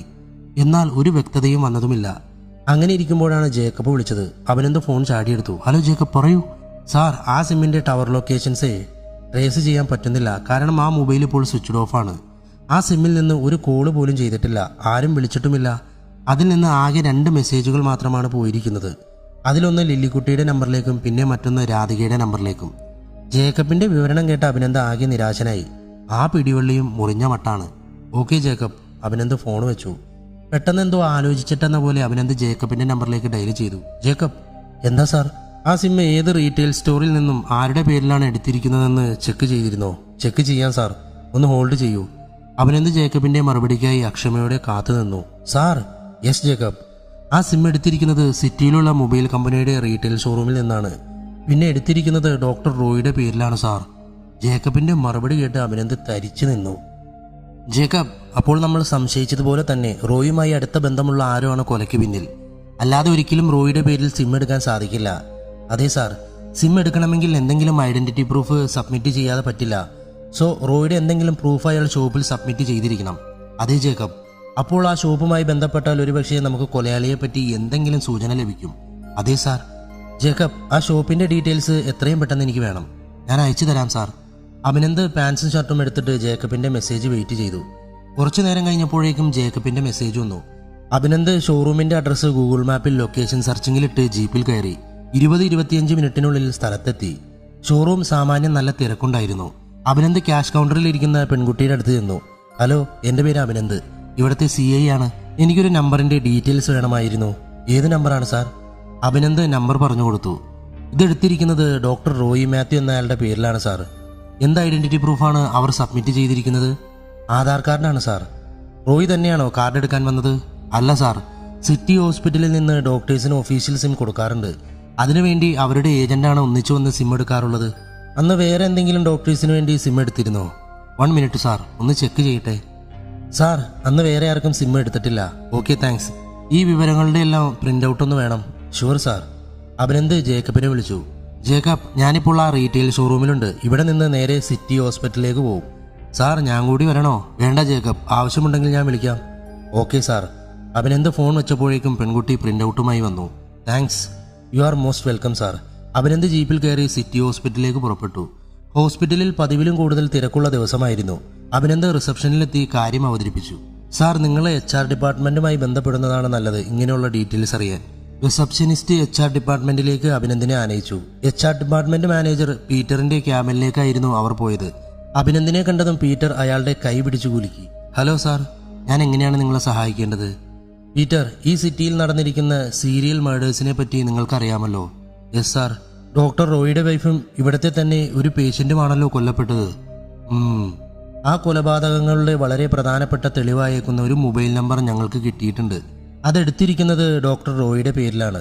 ഡോക്ടർ റോയിയുടെ പേരിലോ? പീറ്റർ അത്ഭുതത്തോടെ ചോദിച്ചു. യെസ് പീറ്റർ, ബട്ട് അതെടുത്തിരിക്കുന്നത് റോയി അല്ല. ഞാൻ സിമ്മിൻ്റെ ഷോറൂമിൽ അന്വേഷിച്ചതാണ്. ഇവിടുത്തെ ഏജന്റ് വഴിയെടുത്ത ഒഫീഷ്യൽ സിമ്മാണത്. സാർ, ഏജൻസ് വഴിയെടുത്ത ഒഫീഷ്യൽ സിമ്മാണെങ്കിൽ തീർച്ചയായും എടുത്ത ആളുടെ റെക്കോർഡ്സ് ഞങ്ങളുടെ കയ്യിലുണ്ടാവും. ഞാനൊന്ന് സിസ്റ്റത്തിൽ ചെക്ക് ചെയ്യട്ടെ. പീറ്റർ കമ്പ്യൂട്ടറിൽ നമ്പറിന്റെ ഡീറ്റെയിൽസ് ചെക്ക് ചെയ്യുന്നത് നോക്കി അഭിനന്ദ് അക്ഷമയോടുകൂടി കാത്തിരുന്നു. Sir. Yes Peter, any good news for me? Sir, ഇങ്ങനൊരു നമ്പറിന്റെ ഡീറ്റെയിൽസ് ഞങ്ങളുടെ സിസ്റ്റത്തിൽ കാണുന്നില്ല. ഞങ്ങളുടെ ഏജന്റ് വഴി എടുത്തതാണെങ്കിൽ തീർച്ചയായും ആ നമ്പറിന്റെ ഡീറ്റെയിൽസ് സിസ്റ്റത്തിൽ എൻ്റർ ആയിട്ടുണ്ടാവും. സോ ഈ നമ്പർ ഞങ്ങളുടെ ഏജന്റ് എന്ന വ്യാജേന ആരെങ്കിലും എടുത്തതാവാനേ ചാൻസ് ഉള്ളൂ. അഭിനന്ദ് ആകെ നിരാശനായി. കൊലയാളിയിലേക്ക് എത്താനുള്ള അവസാന പിടിവള്ളിയാണ് ഇല്ലാതായിരിക്കുന്നത്. ഇനി എങ്ങനെ മുന്നോട്ട് പോകും? അഭിനന്ദ് കണ്ണുകളും അടച്ച് ആലോചിച്ചുകൊണ്ടേയിരുന്നു. പീറ്റർ, അഭിനന്ദ് വിളിച്ചു. Yes sir. ഒരു കാര്യം കൂടി, നിങ്ങൾ ഡോക്ടേഴ്സിന്റെ ഒഫീഷ്യൽ ഡോക്യുമെന്റ്സ് എവിടെയാണ് സൂക്ഷിച്ചിരിക്കുന്നത്? HR ഡിപ്പാർട്ട്മെന്റ് സെക്ഷനിൽ. ഓക്കെ, ആ ഡീറ്റെയിൽസ് ആർക്കൊക്കെ ആക്സസ് ചെയ്യാൻ പറ്റും? എല്ലാ ഡോക്ടേഴ്സിനും അവരുടെ ഒഫീഷ്യൽ ഡോക്യുമെന്റ്സ് ആക്സസ് ചെയ്യാൻ പാസ്വേഡ് ഉണ്ട് സാർ. പിന്നെ HR ഡിപ്പാർട്ട്മെന്റിലെ എല്ലാ സ്റ്റാഫിനും പറ്റും. ബട്ട് സാർ, HR ഡിപ്പാർട്ട്മെന്റിലെ ആർക്കെങ്കിലും ഈ ഡോക്യുമെന്റ്സ് ആക്സസ് ചെയ്യണമെങ്കിൽ എൻ്റെ പെർമിഷൻ ഇല്ലാതെ പറ്റില്ല. എൻ്റെ പേഴ്സണൽ പാസ്വേഡ് അടിച്ചാൽ മാത്രമാണ് ഈ ഡോക്യുമെന്റ്സ് പ്രിന്റ് ഔട്ട് എടുക്കാനോ ഇമെയിൽ അയക്കാനോ സാധിക്കൂ. ബട്ട് കൺസേൺഡ് ഡിപ്പാർട്ട്മെന്റ് ഹെഡിന് ഡോക്ടേഴ്സിന്റെ പേഴ്സണൽ ഡോക്യുമെന്റ് ഫോൾഡർ പാസ്വേഡ് ഇല്ലാതെ തന്നെ ആക്സസ് ചെയ്യാം. ആരാണ് റോയിയുടെ ഡിപ്പാർട്ട്മെന്റ് ഹെഡ്? ഡോക്ടർ മാലിനി വർമ്മയാണ് സാർ. അഭിനന്ദിന്റെ നെറ്റി ചുളിഞ്ഞു. പീറ്റർ, ഈ മാലിനി വർമ്മയുടെ email and print out details കിട്ടാൻ വഴിയുണ്ടോ? യെസ് സാർ, ഞാൻ IT ഡിപ്പാർട്ട്മെന്റിൽ നിന്നും ഇപ്പോൾ എടുത്തു തരാം. പീറ്റർ വേഗം തന്നെ IT ഡിപ്പാർട്ട്മെന്റായി കോൺടാക്ട് ചെയ്തു ഡീറ്റെയിൽസ് എടുക്കാൻ പറഞ്ഞു. 10 മിനിറ്റിൽ എല്ലാ ഡോക്യുമെന്റ്സും പീറ്ററിന്റെ ടേബിളിലെത്തി. അഭിലാഷ ആകാംക്ഷയോടുകൂടി ആ പേപ്പറുകളിൽ പരതാൻ തുടങ്ങി. മാർച്ച് 25 പ്രിന്റ് ഔട്ട് ഡീറ്റെയിൽസ് കണ്ട അഭിനന്ദിന്റെ കണ്ണുകൾ തിളങ്ങി. റോയിയുടെ ആധാർ കാർഡിന്റെ പ്രിന്റ് ഔട്ട് മാലിനി വർമ്മയുടെ സിസ്റ്റത്തിൽ നിന്നും എടുത്തിരിക്കുന്നു. പീറ്റർ, ഈ പ്രിന്റ് ഔട്ട് പ്രകാരം മാലിനി വർമ്മയുടെ സിസ്റ്റത്തിൽ നിന്നും മാർച്ച് 25 റോയിയുടെ ആധാർ കാർഡ് പ്രിന്റ് ചെയ്തിട്ടുണ്ട്. അതായത് ലില്ലിക്കുട്ടി കൊല്ലപ്പെടുന്നതിന് ഒരാഴ്ച മുമ്പ്. സിം എടുത്തിരിക്കുന്നത് മാർച്ച് 26. പക്ഷേ സിം ആക്ടിവേറ്റ് ചെയ്തിരിക്കുന്നത് മാർച്ച് 31, അതായത് ലില്ലിക്കുട്ടി കൊല്ലപ്പെട്ട ദിവസം. അഭിനന്ദിന്റെ സംസാരം ശ്രദ്ധിച്ചുകൊണ്ടിരുന്ന പീറ്റർ പെട്ടെന്ന് പറഞ്ഞു. സാർ, ഒരു മിനിറ്റ്. മാലിനി മേഡത്തിന്റെ സിസ്റ്റത്തിൽ നിന്നും പ്രിന്റ് ഔട്ട് എടുത്തിരിക്കുന്നത് മാർച്ച് 25 എന്നല്ലേ പറഞ്ഞത്? അതെ, അന്ന് മേഡം ലീവായിരുന്നു സാർ. വാട്ട്?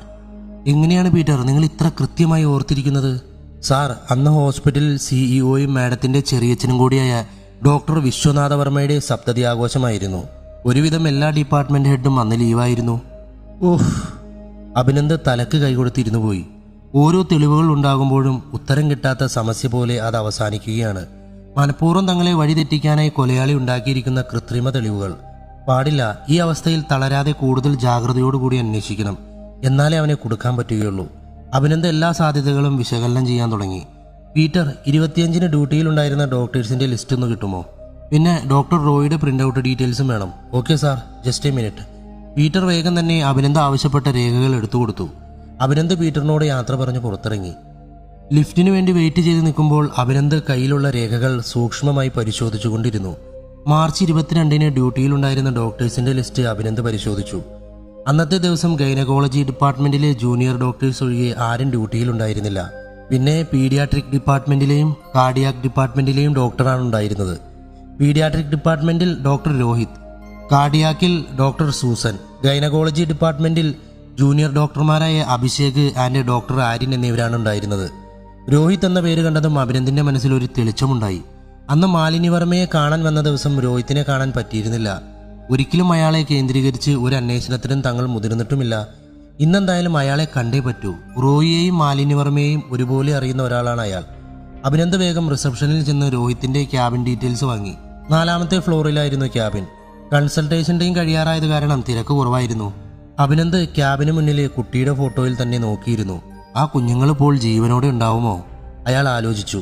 അവസാനത്തെ ആളും ഇറങ്ങിയെന്ന് ഉറപ്പായപ്പോൾ അഭിനന്ദ് ക്യാബിന്റെ അകത്തേക്ക് കയറി. ഇന്നത്തെ കൺസൾട്ടേഷൻ കഴിഞ്ഞു. ഡോക്ടർ രോഹിത് പറഞ്ഞു. ഞാൻ കൺസൾട്ടേഷന് വന്നതല്ല. I am Abhinand, town CI ആണ്. എനിക്ക് നിങ്ങളിൽ നിന്ന് കുറച്ച് ഡീറ്റെയിൽസ് അറിയാനുണ്ട്. രോഹിത്തിന്റെ മുഖം ഒന്ന് വിളറി. ഇരിക്കൂ inspector. How can help U? ഞാൻ വന്നത് ലില്ലിക്കുട്ടിയുടെയും രാധികയുടെയും കൊലപാതകങ്ങളെ പറ്റി ചിലത് നിങ്ങളോട് ചോദിക്കാനാണ്. രോഹിത് ചോദ്യഭാവത്തിൽ അഭിനന്ദിനെ നോക്കി.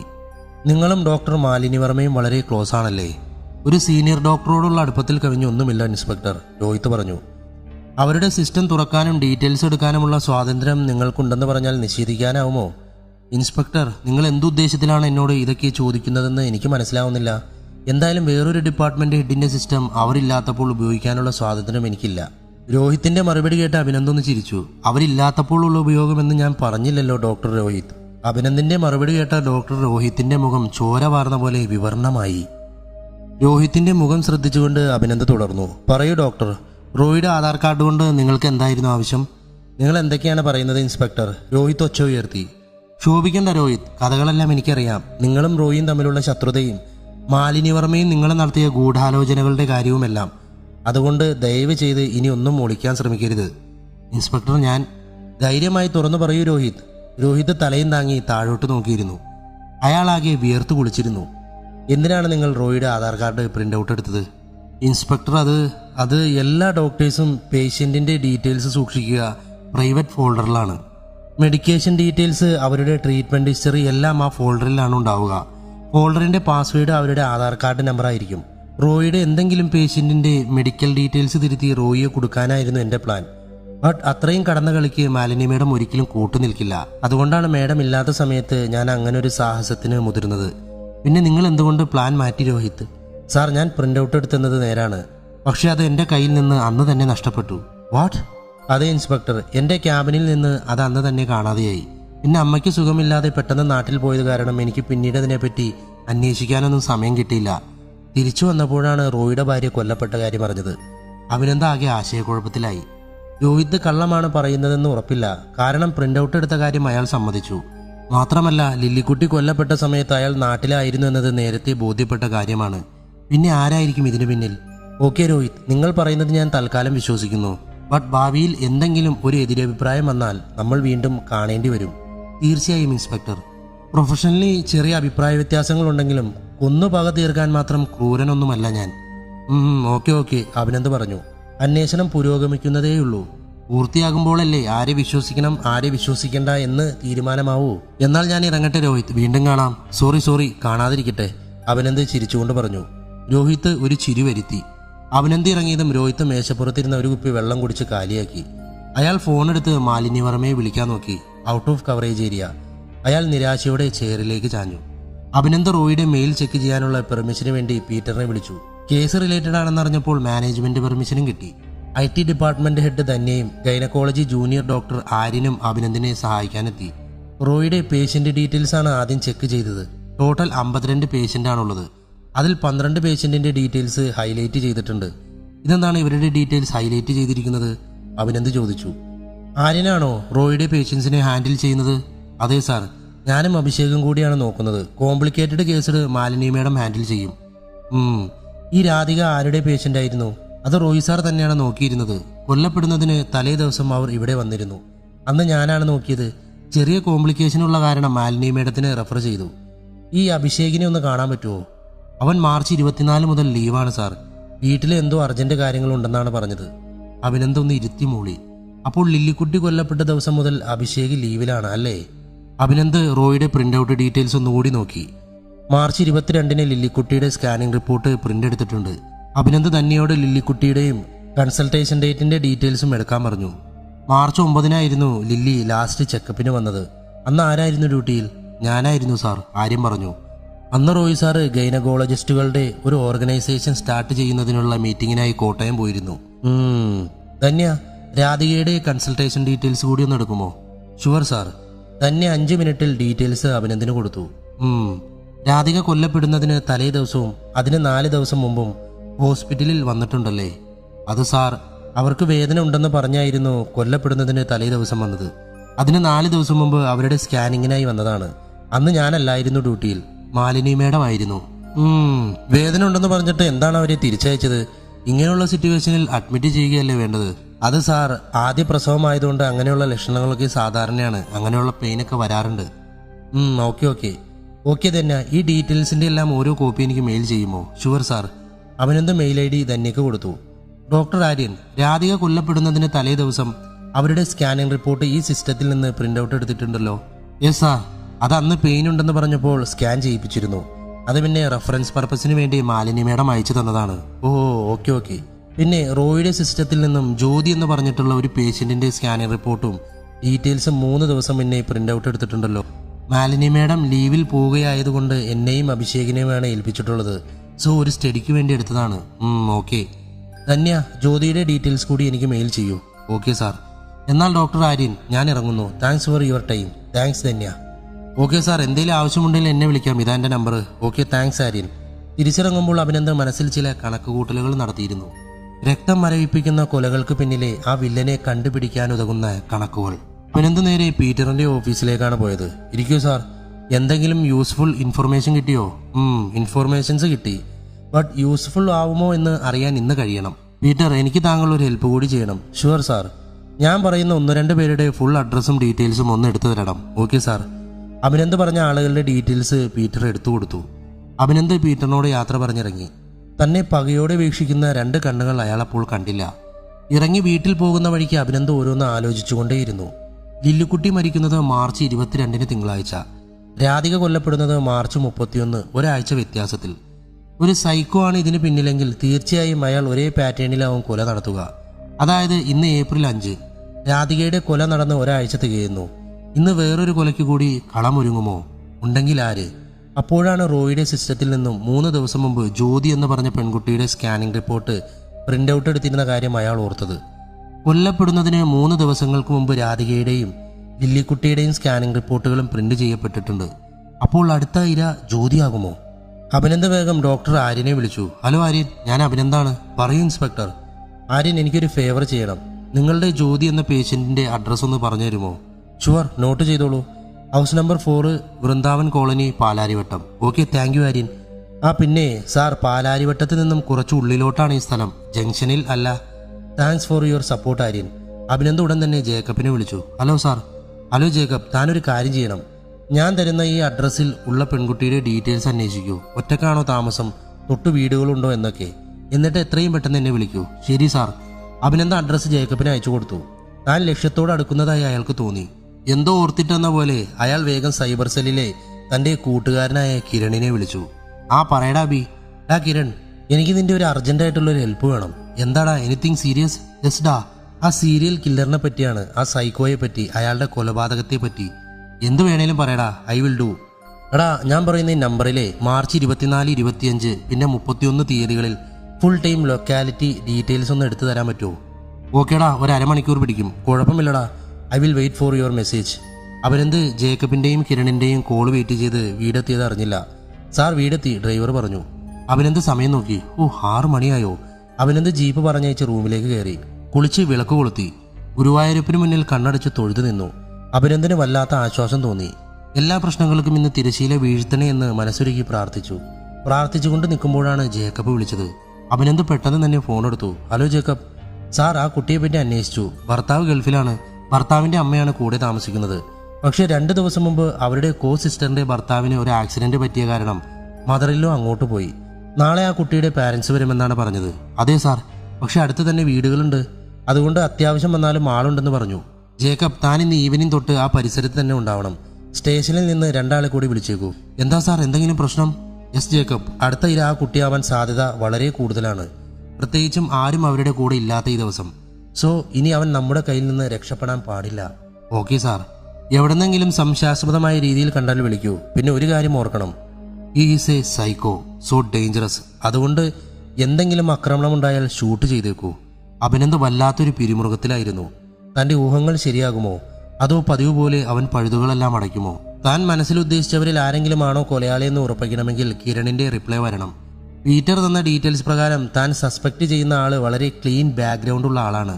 പോരാത്തതിന് വളരെ ജെനുവിനും. പക്ഷെ തനിക്ക് കിട്ടിയ പല ഹിന്റും വിരൽ ചൂണ്ടുന്നത് അയാൾക്ക് നേരെയാണ്. എന്നാൽ അതൊക്കെ ദുർബലമായ തെളിവുകളാണ്. അഭിനന്ദ് അക്ഷമനായി കാത്തിരുന്നു. സമയം 7:30. അപ്പോഴാണ് അഭിനന്ദിന്റെ മൊബൈൽ ശബ്ദിച്ചത്. വാട്സപ്പ് മെസ്സേജാണ് കിരണിന്റെ. അഭിനന്ദ് ആകാംക്ഷയോടുകൂടി അത് തുറന്നു നോക്കി. മാർച്ച് 24, അതായത് ലില്ലിക്കുട്ടി കൊല്ലപ്പെടുന്ന ദിവസം മുതൽ ഇന്ന് വരെയുള്ള ആ നമ്പറിന്റെ ലൊക്കേഷൻ അതിൽ രേഖപ്പെടുത്തിയിട്ടുണ്ട്. അഭിനന്ദ് സൂക്ഷ്മമായി വീക്ഷിക്കാൻ തുടങ്ങി. മാർച്ച് 24 രാവിലെ 9 മണി മുതൽ 5 മണി വരെ ലൊക്കേഷൻ സിറ്റി ഹോസ്പിറ്റൽ. അത് കഴിഞ്ഞ് 6-നും 7-നും ഇടയ്ക്ക് വേറൊരു ലൊക്കേഷനിലേക്ക് യാത്ര ചെയ്തിട്ടുണ്ട്. 8 മണി മുതലുള്ള ലൊക്കേഷൻ ക്രൈസ്റ്റ് നഗർ കോളനി, റോയുടെ വീടിരിക്കുന്ന സ്ഥലം. മൈ ഗോഡ്, അഭിനന്ദിന്റെ കണ്ണുകൾ വിടർന്നു. അയാൾ ആകാംക്ഷയോടുകൂടി അടുത്ത ഡീറ്റെയിൽസ് പരിശോധിക്കാൻ തുടങ്ങി. 11 മണി വരെ ആ നമ്പറിന്റെ ലൊക്കേഷൻ ക്രൈസ്റ്റ് നഗർ കോളനി തന്നെയാണ് കാണിക്കുന്നത്. പിന്നീട് 11:20 ക്രൈസ്റ്റ് നഗർ കോളനിയിൽ നിന്ന് അധികം ദൂരമല്ലാത്ത കോറിയുടെ ലൊക്കേഷൻ കാണിക്കുന്നുണ്ട്. രാത്രി 12:45 വരെ അവിടെ തന്നെയാണ് ലൊക്കേഷൻ കാണിക്കുന്നത്. അതിനുശേഷം ക്രൈസ്റ്റ് നഗർ കോളനിയിൽ 1:15 എത്തിയിട്ടുണ്ട്. ലില്ലിക്കുട്ടി കൊല്ലപ്പെട്ടിരിക്കുന്നത് പുലർച്ചെ 2-നും 2:30-നും ഇടയ്ക്കാണ്. സോ ഈ സമയം വെച്ച് നോക്കുമ്പോൾ കൊല നടത്താനായിരിക്കും അയാൾ അവിടെ എത്തിയിട്ടുണ്ടാവുക. മാത്രമല്ല, അയാൾ ലില്ലിക്കുട്ടിയുടെ ബേബി ഷവർ പാർട്ടിയിൽ പങ്കെടുത്തിരിക്കാം. അല്ലെങ്കിൽ ആരും ശ്രദ്ധിക്കാത്തൊരിടത്ത് പാർട്ടി കഴിയുന്നവരെ മാറി നിന്നിരിക്കാം. അഭിനന്ദ് മാർച്ച് 31, അതായത് രാധിക കൊല്ലപ്പെട്ട ദിവസത്തെ ഡീറ്റെയിൽസ് നോക്കി. രാവിലെ 9 തൊട്ട് 4 മണി വരെ സിറ്റി ഹോസ്പിറ്റലിൽ തന്നെ. 7 മണിക്ക് ശേഷം കല്ലുവെട്ട് കോളനിയിൽ. രാത്രി 1 മണിക്ക് ശേഷം അവിടെ നിന്ന് തിരിച്ചു പോന്നിരിക്കുന്നു. രാധികയുടെ കൊല നടന്നിരിക്കുന്നത് രാത്രി 10-നും 12-നും ഇടയ്ക്കാണ്. അപ്പോൾ ആ സമയവും ശരിയാണ്. അപ്പോൾ താൻ കണക്ക് കൂട്ടിയതുപോലെ എല്ലാ തെളിവുകളും മാന്യതയുടെ മുഖം മൂടി അണിഞ്ഞു നിൽക്കുന്ന ആ വ്യക്തിയിലേക്ക് തന്നെയാണ് വിരൽ ചൂണ്ടുന്നത്. പക്ഷെ കൊലകൾക്ക് ശേഷം ഫോൺ സ്വിച്ച് ഓഫ് ആയതുകൊണ്ട് ലൊക്കേഷൻ ഡീറ്റെയിൽസ് കൊടുത്തിട്ടില്ല. അഭിനന്ദ് എല്ലാ ദിവസത്തെയും ഫോൺ ലൊക്കേഷൻ പരിശോധിച്ചു. രാത്രി 8 മണിക്ക് ശേഷം പതിവായി ഫോൺ സ്വിച്ച് ഓഫ് ആണ്. അതെന്തിനായിരിക്കുമെന്ന് അഭിനന്ദിന് പിടികിട്ടില്ല. പക്ഷെ താൻ സംശയിക്കുന്ന ഈ വ്യക്തിക്ക് ഗർഭിണികളെ കൊന്നു കുഞ്ഞുങ്ങളെ എടുക്കേണ്ട കാര്യമെന്താണ്? അഭിനന്ദിന് ഒരു പിടിയും കിട്ടിയില്ല. സസ്പെക്റ്റായ വ്യക്തിക്ക് കൊല്ലപ്പെട്ടവരോട് എന്തെങ്കിലും രീതിയിലുള്ള പക ഉണ്ടായിരുന്നു എന്ന് അന്വേഷിക്കേണ്ടതാണ്. പക്ഷേ ഇനി ഒരു മിനിറ്റ് പോലും വൈകിക്കാനില്ല. താൻ വൈകുന്ന ഓരോ നിമിഷവും ഒരു പെൺകുട്ടിയുടെ ജീവൻ കൂടി അപകടത്തിലാവുകയാണ്. രാധികയുടെയും ലില്ലിക്കുട്ടിയുടെയും വീടിന്റെ അടുത്ത് ജനവാസം കുറഞ്ഞ സ്ഥലമായതിനാൽ കൊലയാളിക്ക് ബുദ്ധിമുട്ടേണ്ടി വന്നില്ല. എന്നാൽ ഈ കൊലയാളി ടാർഗറ്റ് ചെയ്തിരിക്കുന്ന ജ്യോതിയുടെ വീടിന്റെ തൊട്ട് തന്നെ വേറെ വീടുകളുള്ള സ്ഥിതിക്ക് വളരെ സേഫായ സമയമേ കൊലയാളി തിരഞ്ഞെടുക്കൂ. അഭിനന്ദ് ആലോചിച്ചു. യെസ്, പെട്ടെന്ന് ആർക്കും ഓടി വരാൻ സാധിക്കാത്ത കറണ്ട് കട്ടിന്റെ സമയമായിരിക്കും അയാൾ ചൂസ് ചെയ്യുക. അല്ലെങ്കിൽ അയാൾ ആ ഏരിയയിലെ വൈദ്യുതി ബന്ധം തകരാറിലാക്കും. അഭിനന്ദ് ജേക്കബിനെ വിളിച്ചു. ജേക്കബ്, പറയൂ സാർ, പാലാരിവട്ടത്തെ ലോഡ് ഷെഡിംഗ് സമയം എന്താണ്? സാർ, 9:30 മുതൽ 10 വരെ. ജേക്കബ്, നിങ്ങളുടെ കൂടെ എത്ര പോലീസുകാരുണ്ട്? 2 പേരുണ്ട് സാർ.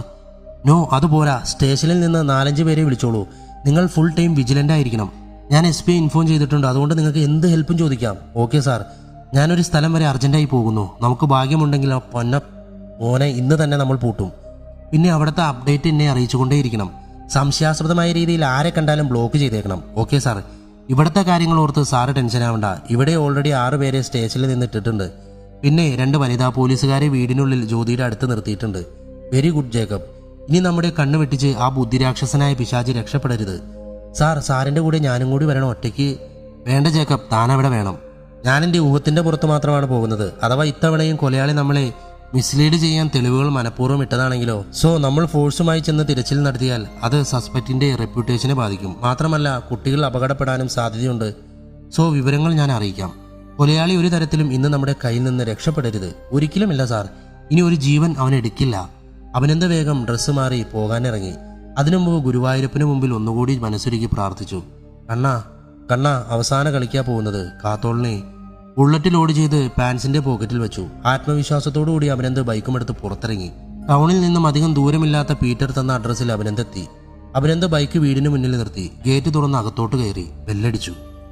അഭിനന്ദ് 2-3 തവണ ബെല്ലടിച്ചപ്പോൾ വാതിൽ തുറന്നു. ഏതാണ്ട് 70-75 വയസ്സ് തോന്നിക്കുന്ന ഒരാൾ പുറത്തേക്ക് വന്നു. ആരാ? അയാൾ ചോദിച്ചു. നമസ്കാരം, ഞാൻ ടൗൺ CI ആണ് അഭിനന്ദ്. കുറച്ച് വിവരങ്ങൾ അറിയാൻ വേണ്ടിയാണ് വന്നത്. അകത്തേക്ക് വരൂ. അഭിനന്ദ് ഉള്ളിലേക്ക് കയറി. ചെറുതും എന്നാൽ വൃത്തിയുള്ളതുമായ ഒരു വീടായിരുന്നു അത്. സാറിന് കുടിക്കാൻ ഒന്നും വേണ്ട. ഇവിടെ താങ്കൾ മാത്രമാണോ താമസം? അതെ, ഞാൻ മാത്രമേ ഇപ്പോൾ ഇവിടെയുള്ളൂ. അപ്പോഴാണ് ഷോക്കേസിലെ ഫോട്ടോ അഭിനന്ദ് ശ്രദ്ധിച്ചത്. ഇതെന്റെ മോനാണ് സാറേ. ഇതവന്റെ കൂട്ടുകാരൻ. 2 പേരും ഡോക്ടേഴ്സാ. നമ്മുടെ സിറ്റി ഹോസ്പിറ്റലിലാണ് വർക്ക് ചെയ്യുന്നത്. 2ഉം ഭയങ്കര കൂട്ടാ. എനിക്കറിയാം താങ്കളുടെ മകനെ. എൻ്റെ വൈഫിന്റെ ഡെലിവറി ടൈമിൽ ഡോക്ടറായിരുന്നു ഉണ്ടായിരുന്നത്. അതെയോ? അല്ല സാർ, എന്തോ അറിയാനുണ്ടെന്ന് പറഞ്ഞിട്ട്. അതിപ്പോ മോനും കൂട്ടുകാരനും എവിടെയുണ്ടെന്ന് അറിയണമായിരുന്നു.